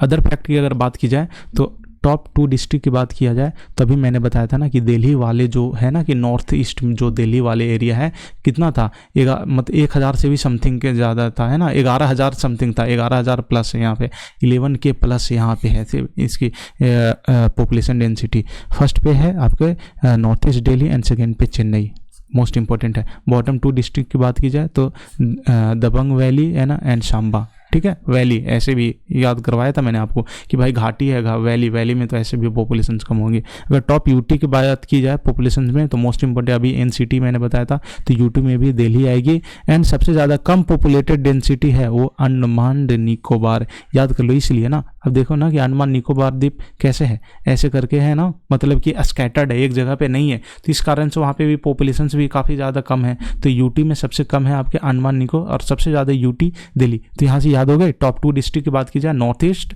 And सबसे कम दिबांग वैली। एंड यहाँ पे देखना पॉपुलेशन मैं याद करवा दे रहा हूँ, यहाँ पे बिहार थे एंड सेकेंड पे कौन से थे, वेस्ट बंगाल एंड थर्ड पे केरला। सबसे ज़्यादा कम कहाँ पे थे, अरुणाचल प्रदेश में। आगे बढ़ते हैं। अब हम पॉपुलेशन इन नंबर, अभी जो भी हमने पॉपुलेशन डेंसिटी, मोस्ट इंपॉर्टेंट है नंबर वाले, कि नंबर में संख्या हम कंपेरिजन करेंगे। यहाँ से क्वेश्चन मतलब अगर सबसे ज़्यादा अगर क्वेश्चंस पूछे जाएंगे ना, आंकड़ों से अगर डेटा से अगर खेलना चाहे तो यहाँ डेटा से खेलेगा। आपको तो सीधा सीधा आपको याद रखना है कि पूरा इंडिया में टोटल पॉपुलेशन 1210 मिलियन, राइट, मोटा मोटी। इसमें मेल की बात की जाए, मैंने परसेंटेज आगे भी दिखाया था कंपैरिजन, जहाँ पे हम 2001 एंड 11 का कंपैरिजन कर रहे थे, तो 51.54% एंड फीमेल 48.46। ये याद रखना है, ये याद नहीं रखने हैं, मतलब जो नंबर वाले मिलियन से परसेंटेज आपको याद रखने हैं। टोटल पॉपुलेशन डिस्ट्रीब्यूशन की एकदम आंख बंद कर करके होता है ना, इसको पहले तो एकदम सा रट लो कि सबसे ज़्यादा टॉप 3 स्टेट कौन कौन सी है, उत्तर प्रदेश, महाराष्ट्र एंड थर्ड पे बिहार। एंड पॉपुलेशन डेंसिटी में कौन था सबसे टॉप पर, बिहार था, है ना। देन फिर कौन था, वेस्ट बंगाल थे। पर यहाँ पे देखना, इसमें बिहार थर्ड नंबर पे आ जाती है। अगर पॉपुलेशन डेंसिटी में अगर सबसे लोएस्ट में अगर देखा जाए तो सबसे कम कहाँ पे है पॉपुलेशंस में, आपके नंबर ए सिक्किम। कौन सी ऐसी स्टेट है जहाँ पे डिकेडल ग्रोथ में निगेटिव ग्रोथ रेट देखी गई थी, आप बताएं कौन सी है, ठीक। तो यहाँ पे आप समझना होगा कि सिक्किम में जो टॉप 3 सबसे ज़्यादा मतलब कि कम यहाँ पे पॉपुलेशन से यहाँ पे सिक्किम में रहने वाला है। आप सिंपली समझो कि उत्तर प्रदेश, महाराष्ट्र सबसे ज़्यादा पॉपुलेशन कहाँ पे निवास करते हैं पूरे देश का, Uttar Pradesh, then Maharashtra and third पे बिहार। सबसे कम जो पॉपुलेशन निवास करते हैं सिक्किम, सबसे एकदम देखना कि सबसे ये है यहाँ पे सबसे लास्ट में सिक्किम, यहीं पे तो है ना भाई, कोने में कौन रहना चाहेगा, ऐसे याद कर लो, कोने में कौन रहना पड़ेगा, कॉर्नर में कोई नहीं रहना चाहता है, तो सिक्किम है ना। सिक्किम, मिजोरम और अरुणाचल प्रदेश, लगातार ऐसे याद कर लेना आपको, तो याद हो गई होगी है। सबसे मोस्ट इंपॉर्टेंट है rural populations and urban populations, इसकी परसेंटेज मैं बताता हूँ, ठीक है। ये 31 एंड 69 के करीब है, ठीक। तो ये देखना कि जो रूरल पॉपुलेशंस हैं आपके 833 मिलियन, अर्बन पॉपुलेशंस आपके कितने हैं, आपके 377। ये पूछा हुआ है दोनों, तो रूरल पॉपुलेशंस भी याद कर लेने हैं एंड अर्बन पॉपुलेशंस भी। यह इस स्लाइड से सब चीज़ें याद हो गई है।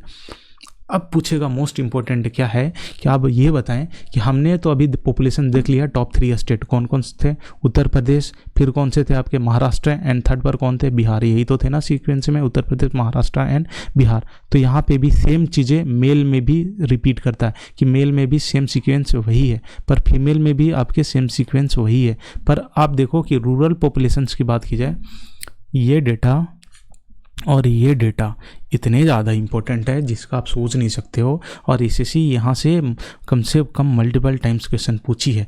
तो अभी सबसे पहले आपको मैंने बताया कि स्टेट वाइज आपने याद कर लिया, मेल एंड फीमेल में भी सेम रैंकिंग चलती है, ठीक है।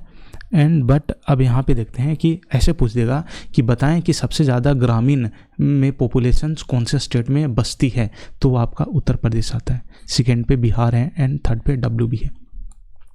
तो बस पलट जाएगा, उसमें थर्ड पे था, यहाँ पे सेकंड बिहार पे आ जाता है। सबसे ज़्यादा ग्रामीण में रहने वाले लोग कौन से राज्य में हैं, तो Uttar Pradesh, second Bihar and third पे डब्ल्यूबी, वेस्ट बंगाल। सबसे ज़्यादा शहरी, आप ऐसे भी ट्रिक लगा सकते हो कि भाई महाराष्ट्र है ना, सबसे मतलब मेट्रोपॉलिटन और सबसे ज़्यादा घनी आबादी, सबसे ज़्यादा नंबर ऑफ सिटीज़ कहाँ है, महाराष्ट्र में है। तो महाराष्ट्र, सेकंड पे उत्तर प्रदेश एंड थर्ड पे तमिलनाडु। इसे आप देख लेना, मोस्ट इंपॉर्टेंट है। रूरल भी मैंने आपको बता दिया, अर्बन पॉपुलेशंस भी बता दिया, ठीक है। डोंट कंफ्यूज कि हाँ सोचो कि रूरल में भी मतलब यूपी की पॉपुलेशन इतनी ज़्यादा है, यूपी की पॉपुलेशन इतनी ज़्यादा है कि रूरल में, ऐसे याद करना कि रूरल में फर्स्ट पे एंड अर्बन में सेकेंड पे, सोचो, बस याद हो गई। अब मेल सिक्किम की बात की जाए, मेल पॉपुलेशंस की बात की जाए, जैसे अभी हमने टॉप वाले में पढ़े सीक्वेंस सेम था, अब इसमें देखेंगे कि बॉटम स्टेट में है ना, मेल सबसे ज़्यादा सिक्किम में, फिर मिजोरम में एंड देन अरुणाचल प्रदेश में। देखना याद होगा आपको डेटा, यहाँ पे यहाँ देखना, सिक्किम, मिजोरम एंड अरुणाचल प्रदेश, सिक्किम, मिजोरम एंड अरुणाचल प्रदेश, और यहाँ पे भी सेम चीज़ें चल रही है, मीन्स कि मेल एंड फीमेल पॉपुलेशंस भी यहाँ पे सेम है। रूरल पॉपुलेशंस की बात की जाए, सबसे ज़्यादा मोस्ट इंपॉर्टेंट है, सोचो कि सबसे मतलब कि ग्रामीण में बॉटम से रहने वाले कौन सी है, तो ये सिक्किम है। एंड अर्बन पॉपुलेशंस में भी सबसे ज़्यादा कहाँ पे आएंगे, सिक्किम में होगी। तो बॉटम वाले भी ज़्यादा इंपॉर्टेंट नहीं है, बस फर्स्ट वाले इंपॉर्टेंट है कि बॉटम स्टेट से चले कि सबसे मतलब है ना कि बॉटम में सबसे लोवेस्ट में कौन से रूरल पॉपुलेशन में बिलोंग करते हैं, तो सिक्किम, एंड अर्बन में भी सेम, ओके। अब अदर फैक्ट के बारे में बात करें, टॉप मेट्रोज की बात करें, मीन्स कि जो मेट्रोपॉलिटन सिटी जितने भी हैं, मुंबई, दिल्ली, चेन्नई, कोलकाता जो भी हैं, है ना, तो उसमें से बताएं कि सबसे ज़्यादा मतलब पॉपुलेशन से कहाँ पे निवास करती है, कौन से मेट्रोपॉलिटन में, तो मुंबई मोस्ट इंपॉर्टेंट है। Data is not so important, याद रख कर लेना। पहले मुंबई, लोग कहाँ कहाँ होता है ना घूमने के लिए, या सबसे ज़्यादा कहाँ, एक तो महाराष्ट्र हो गई, दूसरा दिल्ली हो गई, एंड सबका फेवरेट शहर यही तीन तो ही होती है ना, लाइक मतलब जो भी हो घूमने या जैसे भी ग्रोथ में बात की जाए तो मुंबई, दिल्ली एंड चेन्नई, ठीक है, यहाँ पे ज़्यादा लोग निवास करते हैं। मेट्रोपॉलिटन की बात की जाए, पॉपुलेशन कंपेरिजन बात की जाए, तो मैं आपको एक डेटा मैं आपको बताना चाहता हूँ कि यहाँ पे जो भी है ना कि हमारा जो 121 मिलियन है, दी पॉपुलेशन ऑफ इंडिया, अगर पूरे भारत की अगर जनसंख्या को मिला दी जाए तो सोचो कि कौन कौन से कंट्री को अपने आप में संभालेगा, है ना, समाहित है। यूएसए, ये स्टेटमेंट आपके स्टेट पीसीएस का है, ठीक है। USA, Indonesia, Brazil, Pakistan, Bangladesh and Japan, इतने देशों की जनसंख्या को एक साथ रख दे जाए ना तो भाई पूरे इंडिया की पॉपुलेशन के बराबर है, 14-12.3 मिलियन, ठीक है। टॉप डिस्ट्रिक्ट की बात की जाए, अभी मैंने बताया था कि थाने, है ना, सबसे ज़्यादा था, और नॉर्थ ईस्ट वाले ये नॉर्थ 24 परगना, वेस्ट बंगाल का। देखो टॉप 2 डिस्ट्रिक्ट सबसे ज़्यादा पॉपुलेशन पहले तो थाने में थे, ठीक है ना, सिटी में भी मुंबई था, महाराष्ट्र था, ठीक। अगर आपको ये बोले कि डिस्ट्रिक्ट में बताएं कि सेकेंड नंबर पे डिस्ट्रिक्ट है आपको, है ना, 24 परगना, परगना याद ऐसे कर लें, 24 परगना कहाँ पे है, बंगाल में। ये क्वेश्चंस ये एसएससी का ही पूछा गया है कि टॉप 2 डिस्ट्रिक्ट बताएं जहाँ पे सबसे ज़्यादा पॉपुलेशन है, तो थाने एंड नॉर्थ 24 परगना, ठीक है। बॉटम डिस्ट्रिक्ट की बात करें, सबसे ज़्यादा कम कहाँ पे, मैंने भी बताया था अभी, वैली में सबसे ज़्यादा कम हो गया, एंड अंजाव, ठीक है, Anjaw, Dibang valley and Anjaw, okay, दोनों अरुणाचल प्रदेश में ही है। अगर टॉप यूटीज़ की बात की जाए तो सबसे ज़्यादा अभी मेट्रोपॉलिटन में सबसे ज़्यादा मुंबई में रहते थे, पर यूटीज़ की बात की जाए तो सबसे ज़्यादा जितने भी यूटी है उसमें दिल्ली आपको याद भी होगा, देन पुडुचेरी, है ना, Delhi and Puducherry. Bottom UTs की बात की जाए तो लक्षद्वीप, हमने स्टार्टिंग में ही ट्रिक बनाया था कि हमारा लक्ष्य है ना, कि लक्ष्य है पॉपुलेशन को कम करना, ठीक, तो यहाँ पे लक्षद्वीप सबसे कम है, देन दमन एंड दीव, ठीक है। यूटी ऐसे याद कर लेना यार, दिल्ली में है ना सबसे ज़्यादा है, और यहाँ पे चेरी लोग बहुत ज़्यादा खाते हैं, चेरी है ना दिल्ली में बहुत ज़्यादा खाते हैं। हमारा लक्ष्य है सबसे यूटी में मतलब कम पॉपुलेशन हो, है ना, और दमन करके हम लक्ष्य हमारा क्या है कि दमन कर करके उसे हम कम करेंगे। सेक्स रेशियो की बात की जाए, सबसे मोस्ट इंपॉर्टेंट है, सबसे पहला ही क्वेश्चन आपसे पूछेगा कि सेक्स रेशियो में कंपेरिजन किसका होता है, मेल एंड फीमेल की होती है। कितने मेल, 1000 मेल, ठीक है ना, 1000 मेल में कितने फीमेल्स एग्जिस्ट करती है उसी को सेक्स रेशियो बोलेंगे। फीमेल की जनसंख्या जितने बढ़ेगी सेक्स रेशियो हमारा उतना ही अच्छा होगा। हमारा ये दुर्भाग्य की बात है कि हमारा प्रेजेंट टाइम में सेक्स रेशियो कमी हुई है, इससे बेहतर हमारा कब था, जनगणना के इंडिपेंडेंट के टाइम था, मैंने भी बहुत अच्छे से बताया था, आपको याद हो में भी 1943 हमारा सेक्स रेशियो सबसे पहला डेटा, तो आपको इसी को हाईलाइट करना है। ये तीनों डेटा आपसे पूछेगा कि टॉप 3 कौन से, मैंने टॉप 3 इसलिए मैंने लिया है क्योंकि एसएससी क्वेश्चन पूछती है, या कोई भी एग्जामिनेशन में बैठ जाओ क्वेश्चन आपसे पूछेगी। तो सबसे टॉप 3 स्टेट की बात की जाए तो पहला केरला है, दूसरा तमिलनाडु है, एंड थर्ड पे आपके आंध्र प्रदेश आ जाती है। अगर बॉटम की बात की जाए सबसे, मतलब आप समझ रहे हो ना कि देखो अभी का सिनारियो तो कुछ और रहा होगा, नो डाउट है, पर ये हमारा 2011 का है, कहीं ना कहीं हमारा सेक्स रेशियो तो अच्छा हुआ है, इवन कि हरियाणा ने भी मतलब काफ़ी अच्छा अपना करा, तो उस वक्त की 2011 की हम पर डेटा पढ़ रहे हैं इसलिए। तो सबसे ये तीनों केरला दोनों मतलब कि साउथ के ही स्टेट है, तीनों के तीनों सबसे ज़्यादा मोस्ट इंपॉर्टेंट है, ये याद कर लेना आपको कि 1084 है हमारा केरला का। पूरे इंडिया की बात की जाए तो 943 है, एंड हरियाणा सबसे लोवेस्ट स्टेट में आते हैं, हरियाणा का ये। तो इसके डेटा कौन कौन सी है, 943, 1024 एंड 877 हरियाणा। सेकेंड पे जम्मू कश्मीर। अब बोलोगे कि भाई ये तो है ही नहीं, ये जम्मू कश्मीर कहाँ से, ये तो यूटी है। भाई 2011 में तो यह स्टेट ही था ना ये चीज़ें, तो उस वक्त की हम जनगणना पढ़ रहे हैं, ठीक। तो हरियाणा, जम्मू कश्मीर एंड सिक्किम, मतलब यहाँ पे यार मतलब लड़के बहुत ज़्यादा हैं, मेल बहुत ज़्यादा हैं, ठीक है। शादियाँ कैसे होगी भाई, दूसरे स्टेट ले करके आएंगे, ठीक। तो यहाँ सेक्स रेशियो समझ में आ गई होगी ना आपको। अब आगे बढ़ते हैं, अदर फैक्ट के ऊपर में बात करते हैं, कौन कौन से अदर फैक्ट है। नोटेबल सेंसस डेटा में हम क्या देख सकते हैं कि this is the highest sex ratio recorded since the census 1971 के बाद में सबसे मतलब रिकॉर्डेड है सिंस, है ना, हाईएस्ट सेक्स रेशियो हम रिकॉर्ड की हैं 1971 के बाद। ये मतलब ये कंपेरिजन मत कर देना, 1971 के बाद मैं बता रहा हूँ कि 1971 के बाद का, हमने बताया था कि 1951 में इससे बढ़िया था, ठीक है। टॉप डिस्ट्रिक्ट की बात की जाए तो माहे and Almora, and bottom district की बात की जाए तो दमन एंड ले। ये दोनों के दोनों क्वेश्चन पूछी गई है। आपके टॉप 2 डिस्ट्रिक्ट याद कर लेने हैं एंड बॉटम डिस्ट्रिक्ट। देखो कुछ जो पैरामीटर है ना, जैसे 6 रेशियो हो गए, ठीक है, या पॉपुलेशन डेंसिटी हो गए, या फिर आगे हम लिटरेसी रेट पढ़ेंगे, तो इससे ना काफ़ी डेटा उन्होंने खेला है, काफ़ी डेप्थ में क्वेश्चन पूछा है। तो जो भी उन्होंने पूछा या आगे जो भी पूछ सकता है ना, मैंने सब कुछ कवर करा इस क्लास में। तो टॉप डिस्ट्रिक्ट की बात मैंने बता दिया, माहे एंड अल्मोड़ा हो गए, and bottom district Daman and ले हो गए। हाईएस्ट सेक्स रेशियो की बात की जाए तो पुडुचेरी, ठीक है, एंड लोएस्ट सेक्स रेशियो की बात की जाए दमन एंड दीव। महिलाओं पे दमन किया जाता था, दमन करेंगे तो उनका है ना कि महिलाओं की संख्या कम होगी। चेरी इतना ऐसे याद कर सकते हो कि भाई मतलब कि है ना महिलाओं की, मतलब ऐसा याद करो, 6 रेशियो कैसे अच्छा होगा, मतलब कि महिलाओं की संख्या ज़्यादा होगी, है ना, फीमेल्स की रेशियो ज़्यादा होनी चाहिए। तो यहाँ पे ना महिलाओं को चेरी ज़्यादा पसंद है, ऐसे याद कर लेना कि चेरी बहुत ज़्यादा पसंद है, इसलिए पुडुचेरी है ना, महिलाओं को दमन की जाती है यूटी में, इसलिए इसका उनका यूटी में 6 रेशियो सबसे कम है। डेटा नोट इम्पॉर्टेंट, पर टॉप 2 डिस्ट्रिक्ट और बॉटम डिस्ट्रिक्ट याद रखना। तो इसमें से क्या क्या 6 रेशियो 943, केरला, तमिलनाडु, आंध्र प्रदेश तीनों साउथ की है। यहाँ पे याद करना हरियाणा, जम्मू कश्मीर एंड सिक्किम 943, 1084, 877। और क्या इंपॉर्टेंट है, 1971 के बाद में ये क्वेश्चन पीसीएस में पूछा गया है। 1971 के बाद में सबसे हाईएस्ट 6 रेशियो रिकॉर्ड की गई है। टॉप डिस्ट्रिक्ट की बात की जाए माहे अल्मोड़ा एंड बॉटम दमन ले एंड चेरी महिलाओं को पसंद है, इसलिए 6 रेशियो उनका ज़्यादा है, एंड महिलाओं पे दमन की जाती है, इसलिए उनका लोएस्ट रेशियो कम है। तो याद हो गया होगा आपको। अब बात करते हैं फर्टिलिटी रेट। फर्टिलिटी रेट आपको सिंपली आपको ये समझना होगा कि मतलब कि रिप्रोडक्टिव पीरियड में, ऐसे समझो, रिप्रोडक्टिव पीरियड में अगर कोई भी महिला, कोई भी स्त्री है ना, वो एवरेज कितने बच्चे को प्रोड्यूस कर सकते हैं, उसी को हम फर्टिलिटी रेट बोलते हैं, ठीक है। अब समझ में आ गया होगा। तो पूरे इंडिया की अगर देखा जाए तो 2.3 है।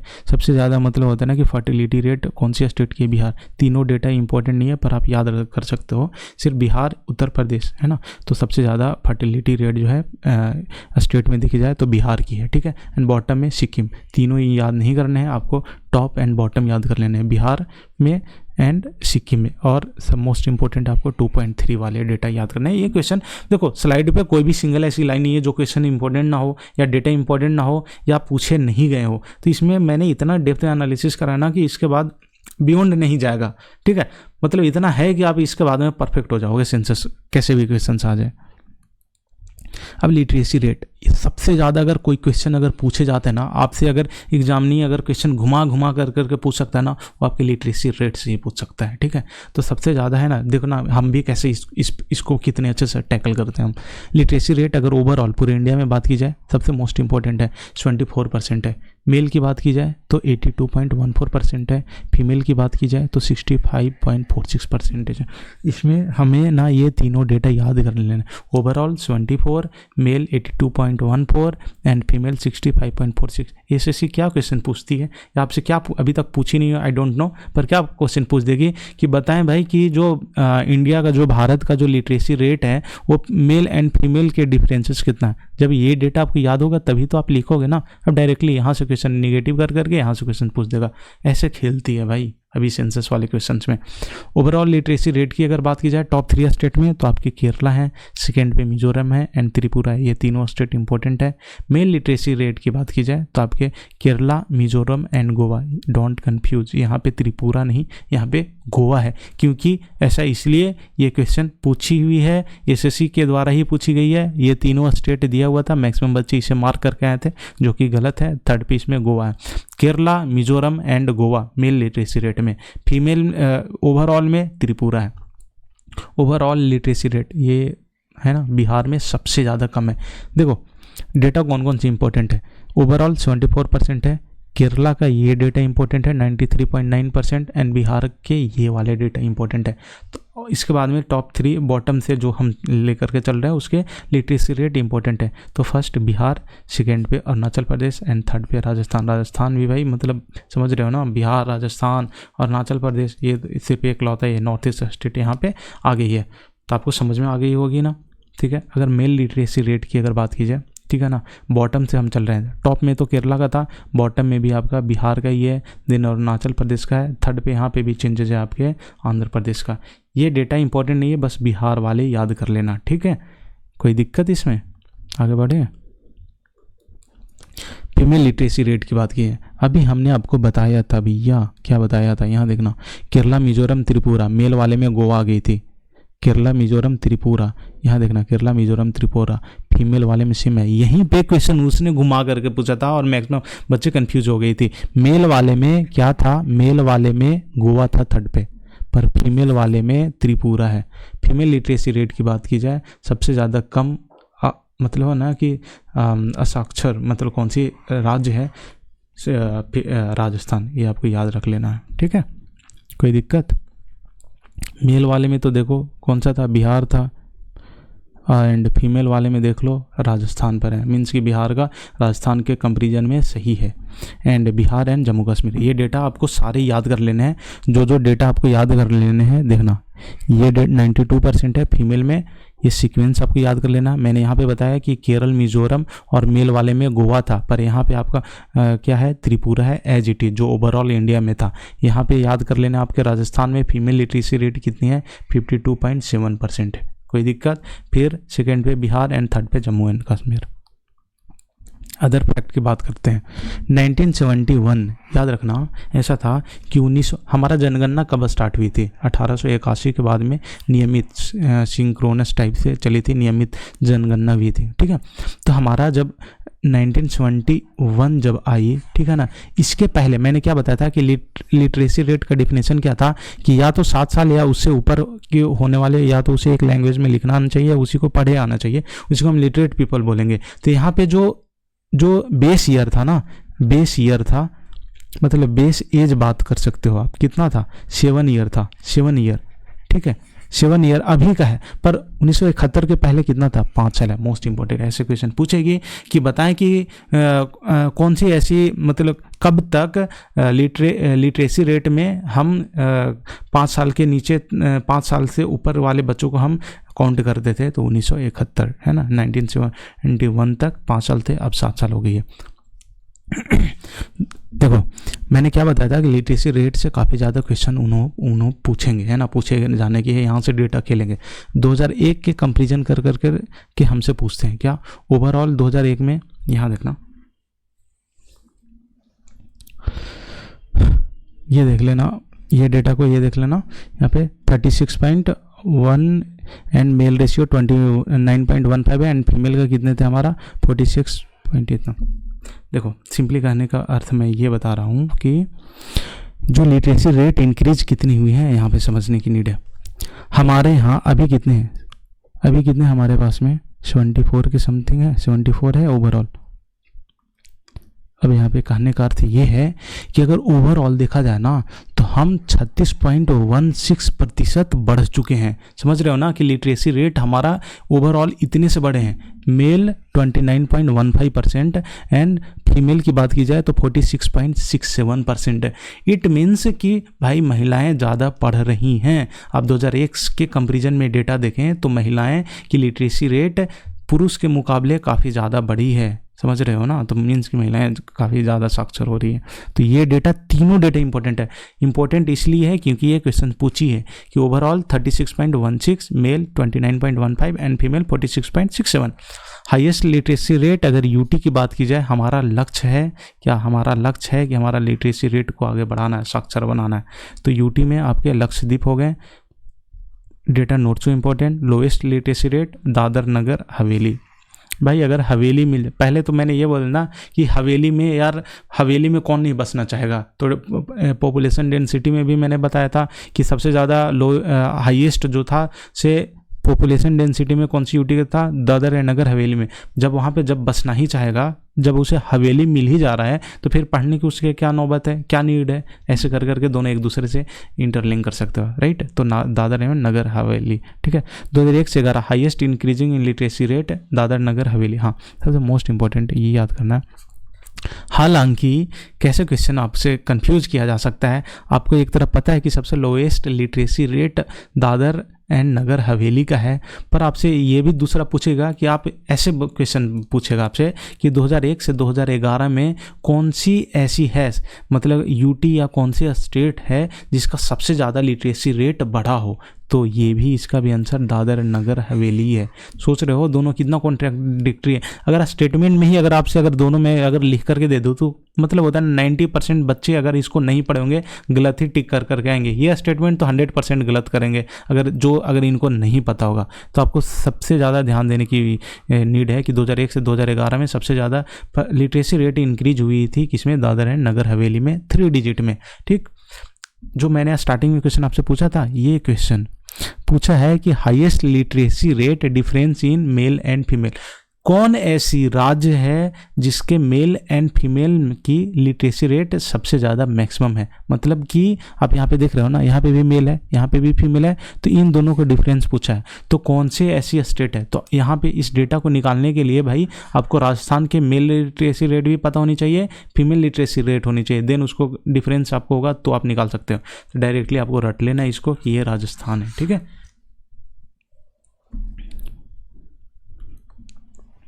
अदर फैक्ट के ऊपर में बात करते हैं। सबसे ज़्यादा मैं बता रहा हूँ कि highest literacy rate by religion की अगर बात करते हैं, सबसे ज़्यादा जो कम्युनिटी जितने भी रिलीजियस पीपल है ना, लाइक जैन, क्रिश्चियन, बुद्धिज़्म है ना, हिंदूज, मुस्लिम्स, सबसे ज़्यादा पढ़े लिखे साक्षर जैनिज़्म है। ये सीक्वेंस में डायरेक्टली क्वेश्चन ऐसे पूछ देगा, और ये पूछा हुआ है सबसे ज़्यादा Jainism, then Christian, then Buddhist है ना, JCB ऐसे याद रख लेना, JCB ऐसे है ना, JCB मोस्ट इंपॉर्टेंट है, आपको याद रखना है। जैनिज्म 94% इसका। अगर सबसे ज़्यादा अगर यहाँ पे देख लो literacy rate by area, rural में कितने परसेंट साक्षर हैं, 67.77% एंड अर्बन में 84। ये भी डेटा इंपॉर्टेंट है। देखो लिटरेसी रेट में काफ़ी ज़्यादा डेटा है, आपको पढ़ना ही पड़ेगा क्योंकि हर एक डेटा से SSC खेल रही है। आपको कोई भी इसका शॉर्टकट नहीं है, आप इसको 4 बार 5 बार कर लोगे तो आपको याद हो जाएगी, है ना। तो सबसे ज़्यादा रूरल में कितने 67.77% एंड अर्बन में 84% पीपल जो हैं से लिटरेट है। अगर लिटरेसी रेट ग्रोथ की बात की जाए ना, तो आप ये देखना पहले कितने थे 64.83, अभी मैंने बताया था, अभी कितने हो गए 77.44। तो इसके कंपेरिजन में इंक्रीज कितने परसेंटेज में हुई है, 9.21% की इंक्रीमेंट हुई है 2001 से 2011 के कंपेरिजन में। कोई दिक्कत, आगे बढ़ते हैं। जेंडर लिटरेसी गैप अगर बात की जाए, पहले देखो अभी हमने निकाला था ना कि पहले मेल एंड फीमेल के बीच में जो भी लिटरेसी में रेट में जो गैप थे, अभी घट कर करके कितनी हुई। पहले इस डेटा से ऐसे पूछ आपसे क्वेश्चन बनाया जा सकता है कि बताएं कि 2001 में पुरुष और महिलाओं की जो दोनों की अंतर थी शिक्षा दर में, अब जाकर के 2011 में घटी है या बढ़ी है या बराबर रही है। तो आप क्या आंसर मार्क करोगे, है ना। 2011 में जो है से दोनों के बीच की अंतर है घटी है, मतलब कि मेल और फीमेल की लिटरेसी रेट ओवरऑल काफ़ी अच्छे बढ़ी है और दोनों पढ़ रहे हैं। टॉप डिस्ट्रिक्ट की बात की जाए, मैंने बताया था कि सर में जो भी पढ़ेंगे हम सर में जाएगा, ठीक है। आइजॉल और शेरछिप, बॉटम की अलीराजपुर, जोकर की कहाँ पे है आपका MP में, अभी आपने पढ़ा था ना, ये कहाँ पे है आपका MP में, राइट। कोई दिक्कत, आगे बढ़ते हैं। तो हमने लिटरेसी रेट भी बहुत अच्छे से कवर कर लिया। अब बात करते हैं वर्क पार्टिसिपेशन रेट की। वर्क पार्टिसिपेशन रेट का मतलब कि जो मेल एंड फीमेल है ना, मतलब जितनी भी पॉपुलेशन हमारे आबादी है, तो काम मतलब वर्क में पार्टिसिपेशन क्या है, भागीदारी उनकी कितनी है, ठीक। तो उस पर अगर हम बात करते हैं ना, तो ये देख लेना कि ओवरऑल 39.79 मेल है आपके। डेटा सिर्फ एक ये याद कर लेना बस, इसमें से ये देख लेना कि पुरुष की ज़्यादा है, ठीक है। यह स्टेट एक इम्पोर्टेंट है। वर्क पार्टिसिपेशन रेट में सबसे ज़्यादा मिजोरम टॉप पर है एंड सबसे बॉटम पर है ना। भागीदारी में सबसे कम वर्क पार्टिसिपेशन में किनकी है, केरला के। इसमें दो डेटा याद करना, ओवरऑल याद कर लो, देन फिर मेल का टॉप स्टेट की बात की जाए तो एक ही इंपॉर्टेंट है इसमें, मिजोरम, एंड बॉटम स्टेट में केरला। ट्राइब की बात करें, अभी हमने शेड्यूल SC ST पढ़ा था। सिर्फ अगर हम ट्राइब की बात करें, ठीक है ना, नंबर ऑफ ट्राइब्स टोटल कितने भी 550 है ना, 2000 याद रखना, इसके अकॉर्डिंग हम चल रहे हैं, ठीक है। Percentage of total populations in India कितना है, 8.2 है। टोटल ट्राइब्स पॉपुलेशंस 10 मिलियन है। इसमें से ये डेटा और ये डेटा ही इम्पोर्टेंट, ठीक है। पॉपुलेशन वाइज अगर स्टेट की बात की जाए तो सबसे ज़्यादा मध्य प्रदेश है, देन महाराष्ट्र एंड थर्ड पे गुजरात आती है, ठीक है। एंड ट्राइब डेंसिटी की बात की जाए, देखो क्वेश्चन कैसे घुमाएगा आपसे, अगर स्टेट पूछ रहा हो तो मध्य प्रदेश है, एमपी है, पर वही आपके ट्राइबल डेंसिटी की बात की जाए, मैंने बताया था ना कि स्टेट में तो यूपी है पर पॉपुलेशन डेंसिटी में कौन थी, बिहार आती है। उसी तरीक़ा से मध्य प्रदेश तो है पर सबसे ज़्यादा पॉपुलेशन मतलब कि एक कम एरिया में सबसे ज़्यादा ट्राइबल कहाँ पे रहते हैं, मिजोरम में, मिजोरम, नागालैंड एंड मेघालय, ठीक। याद आपको इसमें से याद क्या क्या रख लेने हैं, ये तीनों याद कर लेने हैं एंड इसमें से सिर्फ आपको ये ट्राइबल डेंसिटी में टॉप स्टेट याद कर लेने हैं। पंजाब एंड हरियाणा में नहीं है, पॉपुलेशन वाइज की अगर बात की जाए तो कुछ भी नहीं है। ट्राइब डेंसिटी वाइज अगर बात की जाए तो यहाँ पे भी डेटा, ये डेटा आपको इंपॉर्टेंट नहीं है, जितना था मैंने आपको बता दिया। ट्राइब भी हो गए, ट्राइब से कोई दिक्कत। स्टेट एरिया की बात की जाए, ये आपने पढ़ा होगा कि अगर जब हमारा जनगणना हुई तो जो इंडिया का जो एरिया है 32.87 लाख है ना वर्ग किलोमीटर, ये तो याद ही कर लेना पूरा पूरा, ठीक। अगर टॉप 3 स्टेट मीन्स की सबसे ज़्यादा है ना लैंड किसके पास है, तो राजस्थान, मध्य प्रदेश एंड महाराष्ट्र, ठीक है, RMM, ठीक। याद कर, आपने मल्टीपल टाइम्स याद रखना होगा, इसमें मुझे बताने की कुछ भी नीड नहीं है। टॉप 3 स्टेट की बात की जाए एरिया वाइज तो Rajasthan, Madhya Pradesh and Maharashtra, and bottom में सबसे ज़्यादा कम गोवा के पास है, and then Sikkim and then Tripura. तो ये चीज़ें मल्टीपल टाइम्स पहले भी करे होंगे तो आपको याद होगा ये। अर्बनाइजेशंस का मतलब होता है ना शहरीकरण, सबसे ज़्यादा शहरीकरण किसकी हुई है, जैसे 2000 मतलब अब देख रहे हैं ना कि 2011 में सबसे ज़्यादा शहरीकरण किसकी हुई है, तो मोस्ट इम्पोर्टेंट है गोवा। इसमें से एक स्टेट आपको इम्पोर्टेंट है एंड आपको ये जो डेटा है इसके 62% ये इसको आप कर लेना, ठीक है। तो अर्बनाइजेशन में सबसे ज़्यादा किसकी हुई है, गोवा के, देन मिजोरम, देन तमिलनाडु। इसमें से सबसे मोस्ट इंपॉर्टेंट है, सिर्फ गोवा याद कर लेना। सबसे कम अर्बनाइजेशन मतलब शहरीकरण किसकी हुई है, हिमाचल प्रदेश की, ठीक। बस आपको इसमें से तीनों याद कर लेना, गोवा, मिजोरम एंड तमिलनाडु, और सबसे कम हुई है सिर्फ हिमाचल प्रदेश के, देन सेकेंड पे आती है बिहार। अब देखो जब मैं सेंसस पढ़ा रहा हूँ ना तो जो स्टेट PCS वाले बच्चे हैं, जैसे यूपी के जो बच्चे हो गए या बिहार वाले BPSC वाले बच्चे हो गए या फिर MP वाले जो भी बच्चे हो गए, अगर उनके टॉप 3 या बॉटम 3 में अगर नंबर आ रहे हैं ना, रैंकिंग आ रही है, तो उनके लिए वो काफ़ी इंपॉर्टेंट हो जाते हैं। तो आप उन रैंकिंग पे आपको ध्यान देने की नीड है। महाराष्ट्र एक ऐसा शहर है ना जिसके पास हाईएस्ट नंबर ऑफ सिटीज़ है ना, 18। ये क्वेश्चन पूछी हुई है। स्लम्स की बात की जाए है ना, टोटल पॉपुलेशन का 6.5 मिलियन टोटल पॉपुलेशन के इतने स्लम्स हैं, स्लम्स एरिया है ना, झुग्गी झोपड़ी जिसको बोल सकते हैं। सबसे पूरा एशिया का सबसे बड़ा कहाँ है, बताएं कमेंट में, आप बताएं हमें, ठीक है। टॉप 3 की बात की जाए तो यहीं पे आ गया, महाराष्ट्र में ही है ना, and Andhra Pradesh and third पे वेस्ट बंगाल आती है, सबसे ज़्यादा महाराष्ट्र में है। बॉटम की बात की जाए सबसे कम स्लम्स कहाँ पे, अरुणाचल प्रदेश। बस इतना ही याद है, गोवा, सिक्किम इतना नहीं है। इसमें से टॉप याद कर लो एंड बॉटम सिर्फ एक स्टेट पर, ये डेटा याद रखना 6.5 मिलियन, ठीक है। महाराष्ट्र सबसे टॉप एंड बॉटम पे अरुणाचल प्रदेश। कोई दिक्कत।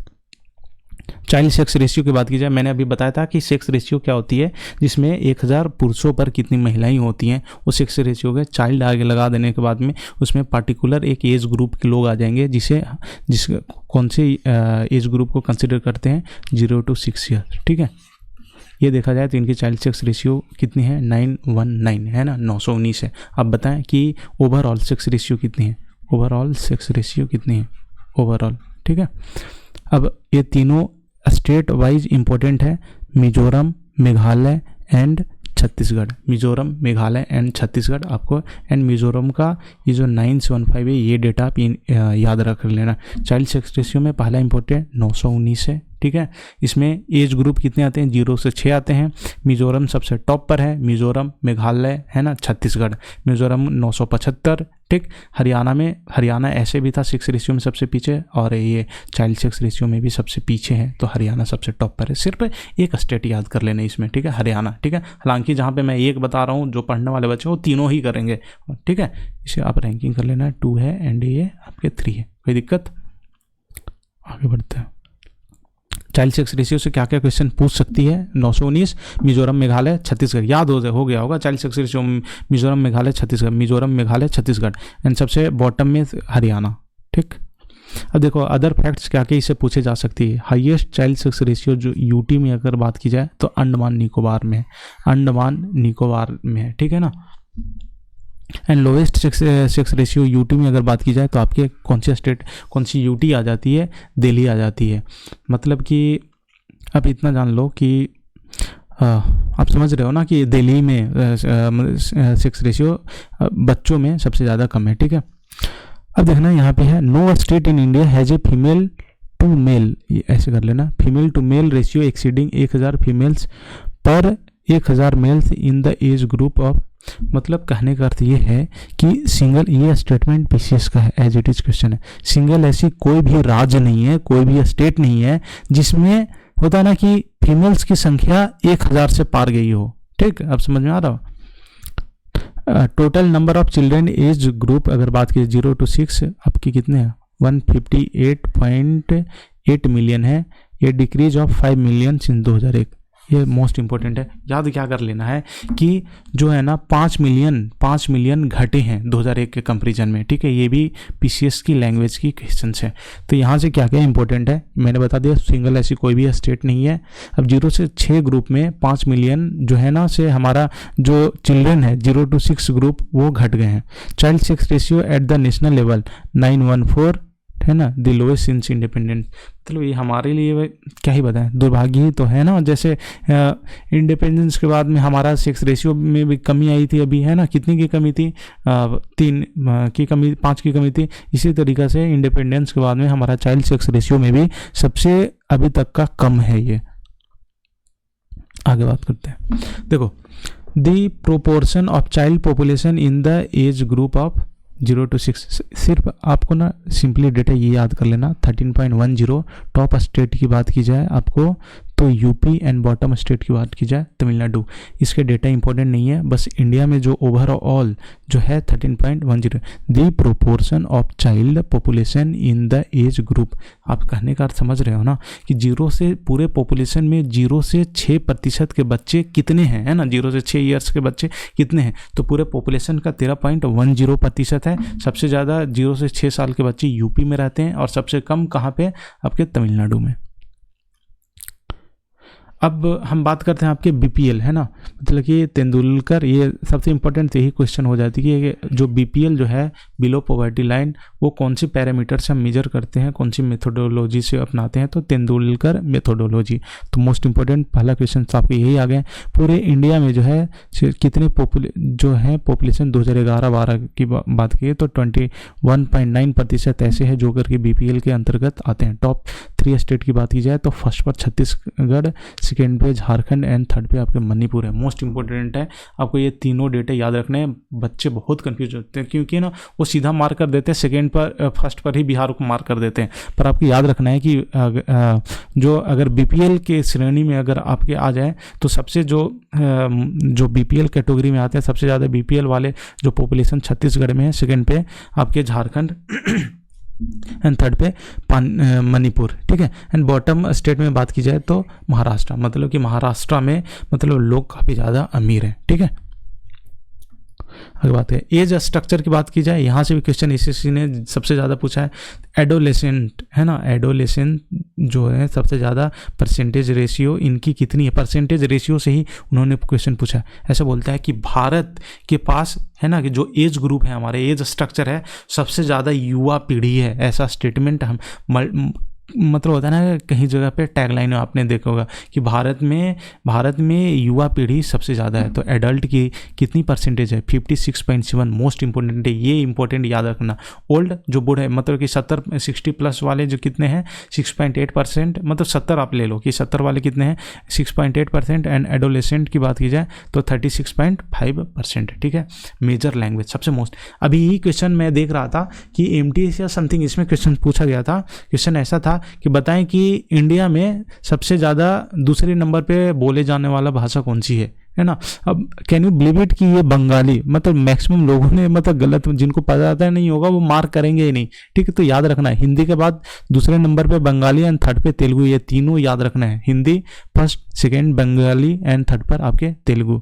लैंग्वेज फैमिली की बात की जाए ना तो सबसे ज़्यादा मतलब हमारे जो लैंग्वेज में है, ठीक है, इंडो यूरोपियन, फिर द्रविड़, फिर ऑस्ट्रिक, ये इंपॉर्टेंट नहीं है, जिसको आगे चलकर जिसे हम आर्यन बोलते हैं, सबसे ज़्यादा नींव इसी का रखा गया है हमारे लैंग्वेज में, लैंग्वेज फैमिली में इसे कंसिडर किया गया है, ठीक है। बस 3 है, 3 को आपको याद कर लेना, इतना याद कर लेना कि सबसे ज़्यादा हाईएस्ट आर्यन, फिर द्रविड़, फिर ऑस्ट्रिक, ठीक।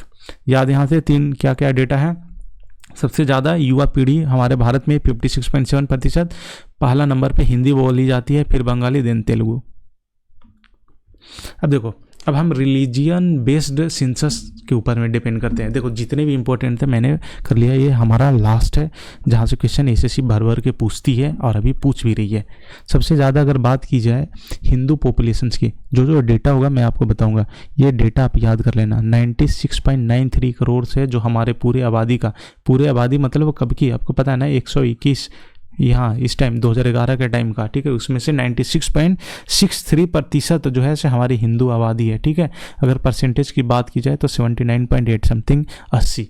तो ये दोनों डेटे याद कर लेना। मुस्लिम पॉपुलेशंस की अगर देखी जाए तो 17.22 है, परसेंटेज में 14.2। इससे और क्या हाईएस्ट ग्रोथ अगर देखेंगे ना भाई, ये चौंकाने वाली ये है कि 2001 में जो सेंसस बेस्ड जो जनगणना हुई 2001 में और 2011 में जनगणना हुई, आप पूछेगा कि कौन से रिलीजियस का सबसे ज़्यादा ग्रोथ हुई है, तो वो मुस्लिम कम्युनिटी है, जिनका सोचो कि ग्रोथ रेशियो कितना, अगर अभी मान के चलो यहाँ पे 100 होंगे तो यहाँ पे 124.6 हो गए हैं, तो सबसे ज़्यादा हाईएस्ट ग्रोथ मुस्लिम की हुई है। देन फिर क्रिश्चियन पूरे पॉपुलेशंस की 2.78 करोड़। आपको डेटा याद नहीं करने हैं, सिर्फ आप हिंदू वाले एंड फिर मुस्लिम के याद कर लेना, पर ये याद जरूर कर लेना कि हाईएस्ट ग्रोथ किसकी हुई है, कौन सी कम्युनिटी की हुई है, मुस्लिम कम्युनिटी की। हाँ, सबसे ये है कि इससे क्रिश्चियन से क्या क्वेश्चन सबसे इंपॉर्टेंट हो जाता है ना कि हाईएस्ट सेक्स रेशियो पूछेगा कि सेक्स रेशियो सबसे ज़्यादा कौन सी कम्युनिटी है, कौन सी रिलीजियस पीपल के लिए है, तो सबसे ज़्यादा क्रिश्चियंस की है, मतलब कि क्रिश्चियन में सबसे ज़्यादा महिलाएं हैं इन कंपेरिजन पुरुष। सिख जो है से पूरे देश के में 2.08 करोड़ है, पूरे आबादी के 1.7% हैं, ठीक। बुद्धिस्ट मोस्ट इंपॉर्टेंट, अभी ही क्वेश्चन पूछी हुई है बुद्धिस्ट से कि बताएं, ये परसेंटेज पूछी थी कि बताएं कि जो बुद्धिस्ट है पूरे पॉपुलेशन की कितनी प्रतिशत है, तो 0.7%। जैनिज्म 0.4% है। इससे 2 क्वेश्चन काफ़ी मोस्ट इंपॉर्टेंट है। सबसे अगर पूछे सबसे हाईएस्ट ग्रोथ जो हुई थी मुस्लिम की थी 24% के समथिंग, एंड जैन जो है तो सबसे लोएस्ट ग्रोथ हुई है इसकी। तो सारे कम्युनिटी में जैन जो है ना से सबसे कम वृद्धि हुई है। एंड हाईएस्ट लिटरेसी रेट, भाई वृद्धि कम हुई है पर इनका लिटरेसी रेट है ना सबसे ज़्यादा हाई है। अच्छा आप ये कमेंट करके बताएं अभी कि हाईएस्ट सेक्स रेशियो कौन सी कम्युनिटी की हुई है, हाईएस्ट सेक्स रेशियो ये बता दो। हाईएस्ट सेक्स रेशियो कौन सी कम्युनिटी का है, ठीक है, कौन सी कम्युनिटी की अभी बताना, ठीक है। ये कमेंट में ही बता देना है ना, कमेंट बॉक्स में बताना, कमेंट बॉक्स में बता देना ये क्वेश्चंस। ओके, तो यहाँ चीज़ें समझ में आ गई होगी। अब मेजोरिटी रिलीजन बाई स्टेट अब देखते हैं। सबसे ज़्यादा जो हिंदू जो है से 28 राज्यों में इनकी मेजोरिटी है, ठीक है। मुस्लिम 4 राज्यों में मेजोरिटी में है, क्रिश्चियन 2 स्टेट में है, एंड सिख 1 स्टेट में है। तो सबसे ज़्यादा ये याद रख लेना है, ये वाले डेटा याद कर लेना कि 4 राज्यों में ये मुस्लिम मेजोरिटी में है एंड हिंदू 28 स्टेट में है, राइट। अब देखो टॉप 3 हिंदू स्टेट कौन कौन सी है। हिमाचल प्रदेश, मतलब कि समझो पूरे आबादी जो रहते हैं ना सबसे ज़्यादा, ये सारे जितने भी मैंने लाया है ना, एक भी ऐसा सिंगल नहीं है डेटा जो करके आपके लिए इंपॉर्टेंट नहीं है, है ना। मतलब सेंसस को मैंने होता है ना जैसे उसको एकदम पोस्टमार्टम मैंने कर दिया है कि इससे बियॉन्ड नहीं जाना है आपको, सब कुछ यहीं पे हो गया कि कुछ भी और एक्स्ट्रा सोर्सेज पढ़ने की नीड नहीं होगी। हिमाचल प्रदेश में सबसे ज़्यादा हिंदू पॉपुलेशन जो है हिमाचल प्रदेश, सेकेंड पे उड़ीसा आती है, थर्ड पे छत्तीसगढ़ आती है, ठीक है। टॉप हिंदू यूनियन टेरिटरीज की बात की जाए तो Dadar and Nagar Haveli, and top Muslim UTs most important है, ये क्वेश्चन पूछा हुआ है, ये याद कर लेना। देखो स्टार मार्क कर दिया मैंने, ठीक है। ये टॉप मुस्लिम स्टेट है यूटीज, है ना। यूटी में कौन सी है, लक्षद्वीप। यहाँ पे सोचो पूरे आबादी का 96.58% मुस्लिम कम्युनिटी यहाँ पे रहती है। यहाँ तो भाई ये भी नहीं है, ठीक। लिस्ट मुस्लिम स्टेट मिजोरम में है, ये भी डेटा इंपॉर्टेंट है। टॉप बुद्धिस्ट, ये क्वेश्चन है, ये क्वेश्चन अभी रिसेंटली ही एग्जामिनेशन में पूछी गई है कि कौन से ऐसे यूटी या स्टेट है जहाँ पे बुद्धिस्ट सबसे ज़्यादा रहते हैं, सिक्किम में। जैनिज्म सबसे ज़्यादा कहाँ पे रहते हैं, महाराष्ट्र में, ये भी क्वेश्चन पूछी हुई है। ठीक है, तो आपको याद हो गई होगी चीज़ें। एक बार फिर से बैक स्लाइड पे चलें। पूरे टॉप 3 स्टेट कौन कौन सी, हिमाचल प्रदेश, उड़ीसा एंड छत्तीसगढ़। ठीक, हिंदू सबसे ज़्यादा कहाँ है, दादरा नगर हवेली में। मुस्लिम लक्षद्वीप में है। एंड सबसे लिस्ट मुस्लिम स्टेट मिजोरम में। Top Buddhist Sikkim. And Jainism सबसे ज़्यादा महाराष्ट्र में। देखो, अब हमने यहाँ तक जितने भी सेंसस थे, मैंने सिंगल ऐसी टर्म या डेटा मैंने नहीं छोड़ा है, इसके बियॉन्ड आपको नहीं जाना है। और इसके बाद में सिंगल ऐसी कोई सोर्सेस पढ़ने की नीड नहीं। इसके बाद आप ये कर सकते हो कि एसएससी प्रीवियस ईयर्स के क्वेश्चन उठाना, उससे सेंसस बना जाना, सारे क्वेश्चंस, बस यही 2 चीज़ें हैं। इसके बाद आपको कुछ भी करने की नीड नहीं है, ना कुछ भी सोर्सेस फॉलो करने की नीड है। अभी तक हमने सेंसस पढ़ा, बहुत अच्छे से इन डेप्थ में हमने पढ़ लिया है इसको। इसके बाद ना आप स्टेट पीसीएस तक भी बैठ जाओ, इसके बियॉन्ड नहीं जाएगा आपसे। सारे क्वेश्चन एकदम बहुत अच्छे से करके जाओगे। और इसे है ना, इतने सारे डेटा को याद कैसे होगा, मैंने पूरी कोशिश की है कि आपको data again and again revise करवाया जाए। और मैंने जहाँ पे ट्रिक हो सकी, मैंने ट्रिक पे भी डिकोड किया, पर ट्रिक के चक्कर में आप ना रहें, मोस्टली आप कन्फ्यूज ही आएंगे। इतने बड़े आंकड़े हैं, इसको याद करने का सिंपल तरीका है, अभी एक बार आपने अपने लेक्चर देख लिया, ठीक है, इसको फिर से दोबारा एक बार पढ़ लेना खुद से। उसके बाद फिर से आप एमसीक्यू करना, previous year question, and then एक बार फिर से आप नोट्स या दोबारा मेरा 2x के स्पीड पे इस वीडियो को देख लेना। अगर आपसे अगर डेटा अगर ना याद हो जाए तो फिर मुझे बोलना, यही तरीका, पहले वीडियो, फिर एमसीक्यू, फिर तीसरा बार फिर से पीडीएफ, है ना, और फिर से पीडीएफ, एंड देन फिर से जो एमसीक्यू जो आप गलत हुए थे फिर वो कर लो। बस इस प्रोसेस को मैं ऐसा इसलिए बोल रहा हूँ कि सेंसस का क्वेश्चन 100% आएंगे कोई भी एग्जामिनेशन में। यहाँ तक सीजीएल मेंस में भाई 2 भी क्वेश्चन पूछ सकते हैं, या जहाँ पे अगर 50 क्वेश्चन जो एग्जामिनेशन में पूछे जाते हैं, वहाँ से 3-3, 4-4 क्वेश्चन सेंसस से पूछे जा रहे हैं, तो इतना इंपॉर्टेंट हो सकते हैं। और ये ऐसे टॉपिक है ना कि यहाँ पे आप किसी भी बच्चों से लीड ले सकते हो, तो इसको जरूर करना, ठीक है। अब हमने थोड़ा सा जो लास्ट में जो हमारा बच गया है, अब देख लेते हैं कि पॉपुलेशन कंट्रोल के लिए गवर्नमेंट के द्वारा कौन कौन से कदम उठाई गई थी। हमने स्टार्टिंग में ही बताया था कि first family planning, second and fifth था ना, फर्स्ट 5 ईयर कौन कौन से था, फर्स्ट, सेकेंड, ठीक, एंड फिफ्थ, ये 5 ईयर प्लान था। इसमें हमने फैमिली प्लानिंग गवर्नमेंट ने लागू करने की कोशिश की थी, हालांकि उससे कोई फ़ायदा नहीं हुआ था। तो वही चीज़ है कि पीएम नेहरू द्वारा 1952 में इसे फर्स्ट फैमिली प्लानिंग योजना लागू की गई थी।